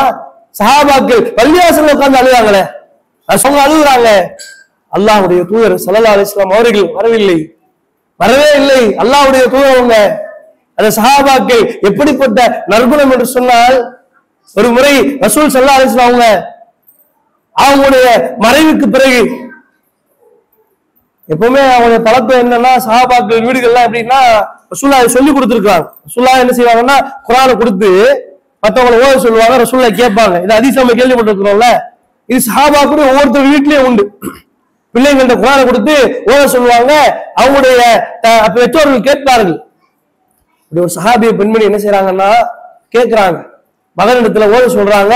மகன் ஓதுகிறார். ஓத ஆரம்பித்த உடனேயே கண்ணீர் வெடித்து, நிறுத்து மகனே நிறுத்து, ஓதாதப்பா முடியல, என்னமாச்சு என்ன சொல்றாங்க. உங்களுக்குலாம் தெரியுமா, உங்களுக்குலாம் தெரியுமா, அல்லாஹ்வுடைய தூதர் அவர்கள் கடைசியாக எங்களுக்கு தொலை வைக்கும் பொழுது இந்த சூறாவை தான் ஓதுறாங்க. வல் முர்சலாத்தி உர்ஃபன் என்ற சூறாவை அல்லாஹ்வுடைய தூதர் அவர்கள் ஓதினார்கள். அதன் பிறகு அல்லாஹ்வுடைய தூதர் எங்களுக்கு தொலை வைக்க இமாமாக நிற்கவில்லை. யோசிச்சு பாருங்க. அந்த நேரத்தில் ஒரு குடும்பத்தில் நடக்கக்கூடிய ஒரு நிகழ்வு, ரசூல் ஸல்லல்லாஹு அலைஹி வஸல்லம் அந்த சிந்தனையை எண்ணி அவருடைய பிரிவை எண்ணி அழக்கூடிய சூழல் சஹாபாவுடைய வீடுகளில் இருந்தது. நம்ம என்னைக்காவது நம்முடைய வீடுகள்ல நம்முடைய பிள்ளைகள்ல பேசி நம்முடைய பிள்ளைகள்கிட்ட இந்த செய்தியெல்லாம் பராமரித்து அழக்கூடிய சூழல் நம்முடைய வீட்டுல இருந்து இருக்குதா? இதெல்லாம் யார் வீட்லயே எங்கேயோ நடக்கும். நமக்கு எதுக்கு நம்ம நினைச்சிட்டு இருக்கோம். இதெல்லாம் நடந்தாதானே நம்முடைய பிள்ளைகள் நற்குணத்துல வருவாங்க. இதான் நடந்தாதானங்க பிள்ளைகளுக்கு விட்டு கொடுக்க வேண்டும், ரசூலுல்லாஹ்வை நேசிக்க வேண்டும், அல்லாஹ்வுடைய தூதர் சொன்ன அடிப்படையில் வாழ்க்கையை அமைத்துக் கொள்ள வேண்டும் என்ற சிந்தனை எப்பொழுது வரும்? நீங்கள் அல்லாஹ்வுடைய தூதரை பற்றி சொல்லிக் கொடுத்தால்தானே வரும். அல்லாஹ்வுடைய தூதரை போதனை சொல்லிக் கொடுத்தால்தானே வரும். நாம வச்சுட்டு இருந்தோம் தெரியுமா? அதெல்லாம் ஒண்ணும் அவசியம் கிடையாது. அதெல்லாம் பள்ளிவாசல்ல பார்த்துப்பாங்க, இமாம் பார்த்துப்பாரு, ஹஜ்ரத் பார்த்துப்பாரு என்ற மனநிலையில் இருக்கிறோமே. அப்ப நற்குணம் என்று சொன்னால் இதுவும் நற்குணம் தான். அல்லாஹ்வுடைய தூதரை நினைத்து கண்ணீர் வடிப்பது, அல்லாஹ்வை நினைத்து இறையச்சத்தால் கண்ணீர் வடிப்பது, தன்னுடைய மறுமையை எண்ணி கண்ணீர் வடிப்பது, அதற்காக அல்லாஹ்விடத்தில் பாவ மன்னிப்பு கேட்டு மன்றாடுவது, அதான் நற்குணம். ஒரு நற்குண உடைய ஒரு மனிதனால் மட்டும்தான் இதெல்லாம் செய்ய முடியும். எனக்கெல்லாம் அழுகெல்லாம் வராதுங்க, நம்ம எல்லாம் அவ்வளவு சீக்கிரத்தை அழக்கூடிய ஆளுங்க இல்ல அப்படின்னு சொன்னா அப்படி பெருமை அடிச்சா நற்குணத்தை விட்டு தூரமா இருக்கணும். எனக்கெல்லாம் அழுக வராது பாய், அதெல்லாம் என்ன பொம்பளை மாதிரி அழுதுகிட்டு இருப்பாங்களா? என்னங்க பொம்பளை மாதிரி? அல்லாஹ்வுடைய தூதர் அவர்கள் அழுதார்களா இல்லையா? அல்லாஹ்வுடைய தூதர் ஸல்லல்லாஹு அலைஹி வஸல்லம் அவர்களிடத்துல அழைப்பு விடப்படுகிறது. ஸைனப் ரலியல்லாஹு அன்ஹா அவங்களுடைய மகள் நோய்வாய்ப்பட்டு கிடக்குறாங்க, குழந்தை. ரசூலுல்லாஹ்ட்ட சொல்லி அனுப்புறாங்க, அழைச்சிட்டு வாங்க. உஸ்மான் ரலியல்லாஹு கூட இருக்கிறாங்க. போய் அல்லாஹ்வுடைய தூதர் ஸல்லல்லாஹு அலைஹி வஸல்லம் அவங்க வர்றாங்க. வீட்டுக்கு வந்தால் ஸைனப் ரலியல்லாஹு அன்ஹா அவங்களுடைய குழந்தை மரண படுக்கையில இருக்கு, சக்கராத் ஹால்ல இருக்கு. ரசூலுல்லாஹ் அதை அப்படியே கையில ஏந்துறாங்க, அந்த குழந்தையை ஏந்துறாங்க. அந்த குழந்தைக்கு மூச்சு மேலும் கீழும் வாங்குகிறது. அப்படியே தன்னுடைய மடியில சாய்த்து கொண்டு அல்லாஹ்வுடைய தூதர் அவர்கள் கண்ணீர் வடிக்க ஆரம்பிக்கிறார்கள். சஹாபாக்கள்லாம் கேட்கிறாங்க, அல்லாஹ்வுடைய தூதரை நீங்களா அழுவுறீங்க? நீங்களா அழுவுறீங்க? என்னங்க நீங்க அழுவலாமா? ரசூலுல்லாஹ்னு சொல்றீங்க, தூதர்னு சொல்றீங்க, அல்லாஹ்வோட தொடர்பு இருக்குன்னு சொல்றீங்க. அதான் அர்த்தம் அந்த கேள்விக்கு. நீங்க அழுவலாமான்னு என்ன அர்த்தம்? இவ்வளவு பெரிய ஆள் நீங்க அழுவலாமா என்று அல்லாஹ்வுடைய தூதரிடத்தில் கேட்கப்பட்டது என்று சொன்னால் யோசித்து பாருங்கள். அல்லாஹ்வுடைய தூதர் கண்ணீர் வடித்திருக்கிறார்கள், பிரிவுக்காக கண்ணீர் வடித்திருக்கிறார்கள். ஆம்பளன்னா அதெல்லாம் அழுவலாமா? இந்த வெற்றி பேச்சுக்கெல்லாம் இஸ்லாத்துல இடம் கிடையாது. ஒரு முஸ்லிம் என்று சொன்னால் அவருடைய உள்ளம் இப்படித்தான் இருக்கும். ஒரு அநீதியை பார்த்தால் அவனுக்கு கோபமும் வரணும்.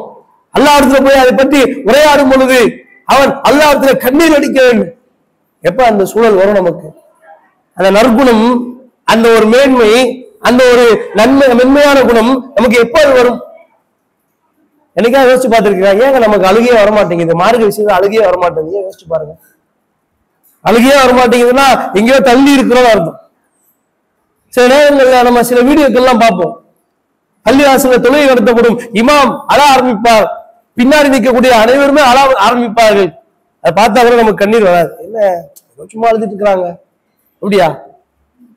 அப்படி இருக்கலாமா? யோசிச்சு பாருங்களேன். ஏன் வரமாட்டேங்குது? தொழுகையிலே அழுகை வரமாட்டேங்குது. யோசிச்சு பார்த்துருக்கிறோமா? அல்லாஹ் ரப்புல் ஆலமீன் தன்னுடைய திருமறையில சொல்லி காட்டுகின்றான். என்ன சொல்றான்னு சொன்னா, இறை நம்பிக்கையாளர்கள் வெற்றி பெற்று விட்டார்கள். அல்லாஹ் சொல்லி காட்டுறான், இறை நம்பிக்கையாளர்கள் வெற்றி பெற்று விட்டார்கள். காரணம் என்ன? அல்லாஹ் அடுத்த வரியில சொல்லுகின்றான், அவர்கள் தன் பணிவோடு தன்னுடைய இறைவனை தொழுதார்கள். காரணம் அல்லாஹ் சொல்லி காட்டுறான். பணிவோடு என்று சொன்னால், பணிவு என்று சொன்னால் அந்த பணிவுக்கு அர்த்தம் வைக்கப்படுகிறது, அந்த பணிவுக்கு விளக்கம் சொல்லப்படுகிறது. அந்த பணிவு என்பது எப்படிப்பட்ட பணிவு என்று சொன்னால், அந்த பணிவு அல்லாஹ் ரப்புல் ஆலமீன் நமக்கு முன்னாடி நிற்கிறான், நாம் தொழுகிறோம் என்ற உணர்வோடு தொழ வேண்டும். பணிவு என்று சொன்னால் இன்னைக்கு நம்ம தொழுகிறோம், எப்படி தொழுவோம் தெரியுமா? சாதாரணமா ஒரு போலீஸ்காரனை பார்த்து பயப்படுவோங்க. போலீஸ்காரனை பார்த்து நம்ம பயப்படுவோம். அந்த போலீஸ்காரன்ட்ட ஒரு பயம் இருக்கும். எப்படி? காவல்துறை என்ற ஒரு பயம் இருக்கும். அதே நேரத்துல அந்த போலீஸ்காரனை இன்னொரு நாள் பார்க்கும்போது வேற மாதிரி பயப்படுவோம். எப்ப தெரியுமா?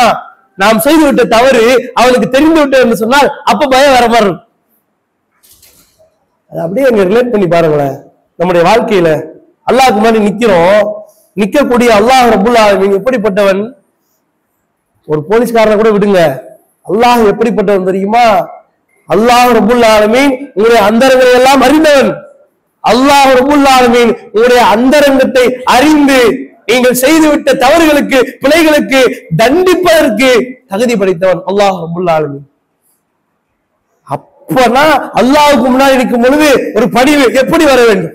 அந்த பணிவு நமக்கு வந்திருக்குதா? அந்த பணிவு வந்தால தொழுகையில் நமக்கு அச்சம் வரும், தொழுகையில் நமக்கு பயம் வரும், அழுகை வரும். அப்ப அந்த அழுகை என்ற ஒரு நற்குணத்தை நாம் தேடுவது என்பது தொழுகையில் இது மாதிரியான அம்சங்களை வைத்துக் கொண்டு தேட வேண்டும். அழைச்சா ரொம்ப முன்னாடி நிக்கிறோம், அவனுடைய அந்தரங்கத்தை எல்லாம் அறிஞ்சவன், மற்றவங்களை ஏமாத்திடலாம், அல்லாஹ் நான் ஏமாத்த முடியாது, அல்லாஹ் உனக்கு எல்லாமே தெரியும் என்னை பத்தி, என்ன மன்னிச்சிரியா அல்லாஹ் என்று உங்களுடைய பாவங்களை குறைகளை அல்லாஹ்விடத்திலே சொல்லி சில பேர் துவா கேட்பாங்க. அந்த துவால என்ன இருக்காதுன்னா, இவர் சும்மா குருட்டா போதுல கேட்டு போவார். நீங்க செய்யக்கூடிய தவறுகளை பாவங்களை பிழைகளை அல்லாஹ்ட்ட சொல்லி துவா கேட்கணும். அல்லாஹ்ட்ட நம்ம பிழைகளை வெளிப்படுத்துறோம்ல, அதுவே ஒரு நற்குணம் தான். நீங்க செஞ்ச பாவத்தை அல்லாஹ்ட்ட சொல்றீங்க பாருங்க, அல்லாஹ் இந்த பாவத்தை நான் செஞ்சுட்டேன், அல்லாஹ் தெரிஞ்சோ போயிட்டேன், தெரியாம பண்ணிட்டேன், நீ மன்னிச்சிரியா அல்லாஹ், மீண்டும் அதுக்கு நான் போகக்கூடாது அல்லாஹ் என்று நீங்க கேட்கிறீங்களே, திறந்த மனதோடு அல்லாஹ்ட்ட உரையாடுறீங்களே, இது ஒரு நற்குணம் தான். நற்குணம் நம்ம இடத்துல இருக்குதா? யோசிச்சு பாருங்க. கேட்போம், அல்லாஹ் காசு கொடு, பணத்தை கொடு, அதை கொடு, இதை கொடு, ஆரோக்கியத்தை கொடு, எல்லாத்தையும் கொடு, எல்லாத்தையும் கேட்கணும். நாம என் பாவத்தையெல்லாம் மன்னிச்சிரு. என்ன பாவம்? என்னப்பா பாவம்? என்ன செஞ்சு அல்லாஹ்ட்ட சொல்லு, சொல்லி அழக்கூடியவர்களாக நாம் இருக்க வேண்டும். இதுவும் நம்முடைய வாழ்க்கையில் நாம் பெற வேண்டிய நற்குணம். அதே போல நம்முடைய வாழ்க்கையில் எந்த நேரத்திலும் நமக்கு என்ன வந்துடக்கூடாதுன்னு சொன்னா, இன்னைக்கு நம்ம ஒரு மமதியா இருக்கிறோம், எப்படி இருந்தாலும் சொர்க்கத்துக்கு போயிடுவோம் அப்படின்ற மாதிரி நம்மளாம் தோத்தான செய்யறோம், நல்ல நல்ல விஷயங்களை செய்யத்தானே செய்யறோம் என்று நினைக்கின்றோம். கடைசியா ஒரு செய்தியை சொல்லி முடிக்கின்றேன். உள்ளத்துல நினை வைத்துக் கொள்ளுங்கள், நாம் செய்யக்கூடிய நற்காரியங்களை வைத்து நாம் சோகத்திற்கு செல்ல மாட்டோம். அல்லாஹுடைய அருளை கொண்டுதான், கருணையை கொண்டுதான் சோகத்திற்கு செல்வோம். அப்ப அந்த அல்லாஹுடைய அருளையும் கருணையும் அல்லாஹ் யாருக்கு கொடுப்பான்? அவனை அஞ்சியவர்களுக்கு அல்லாஹ் கொடுப்பான். நற்குணத்தோடு வாழ்ந்தவனுக்கு அல்லாஹ் கொடுப்பான். சும்மா கொடுத்துருவானா? ஒருத்தன் சாராயம் முடிச்சிட்டு இருக்கான், அவனுக்கு அல்லாஹ் கொடுத்துருவானா? அப்பா மன்னிச்சு அனுப்புறோம் போ அப்படின்னு எவன் அல்லாஹ் அஞ்சி நடந்து வாழ்க்கையை வெற்றி பெற நினைக்கிறானோ அவனுக்கு தான் அல்லாஹ் ரப்புல் ஆலமீன் அந்த வெற்றியை கொடுப்பான். அப்ப நற்குணத்தை கொண்டுதான் அதை நாம் அறிந்து கொள்ள முடியும். நம்முடைய வாழ்க்கையில நற்குணம் என்ற அம்சத்தை பேணக்கூடிய வாய்ப்பை அல்லாஹ் ரப்புல் ஆலமீன் உங்களுக்கும் எனக்கும் தர வேண்டும், நம்முடைய குடும்பத்தாருக்கு தர வேண்டும். அல்லாஹ் அதை வைத்து நம்ம எல்லாம் சோழத்தில் ஒன்று சேர்க்கக்கூடிய வாய்ப்பை தர வேண்டும் என்று பிரார்த்தித்து இந்த உரையை நிறைவு செய்கின்றேன். வாஹிர் தஅவானா அல்ஹம்துலில்லாஹி ரப்பில் ஆலமீன். அஸ்ஸலாமு அலைக்கும் வரஹ்மத்துல்லாஹி வபரகாத்துஹு.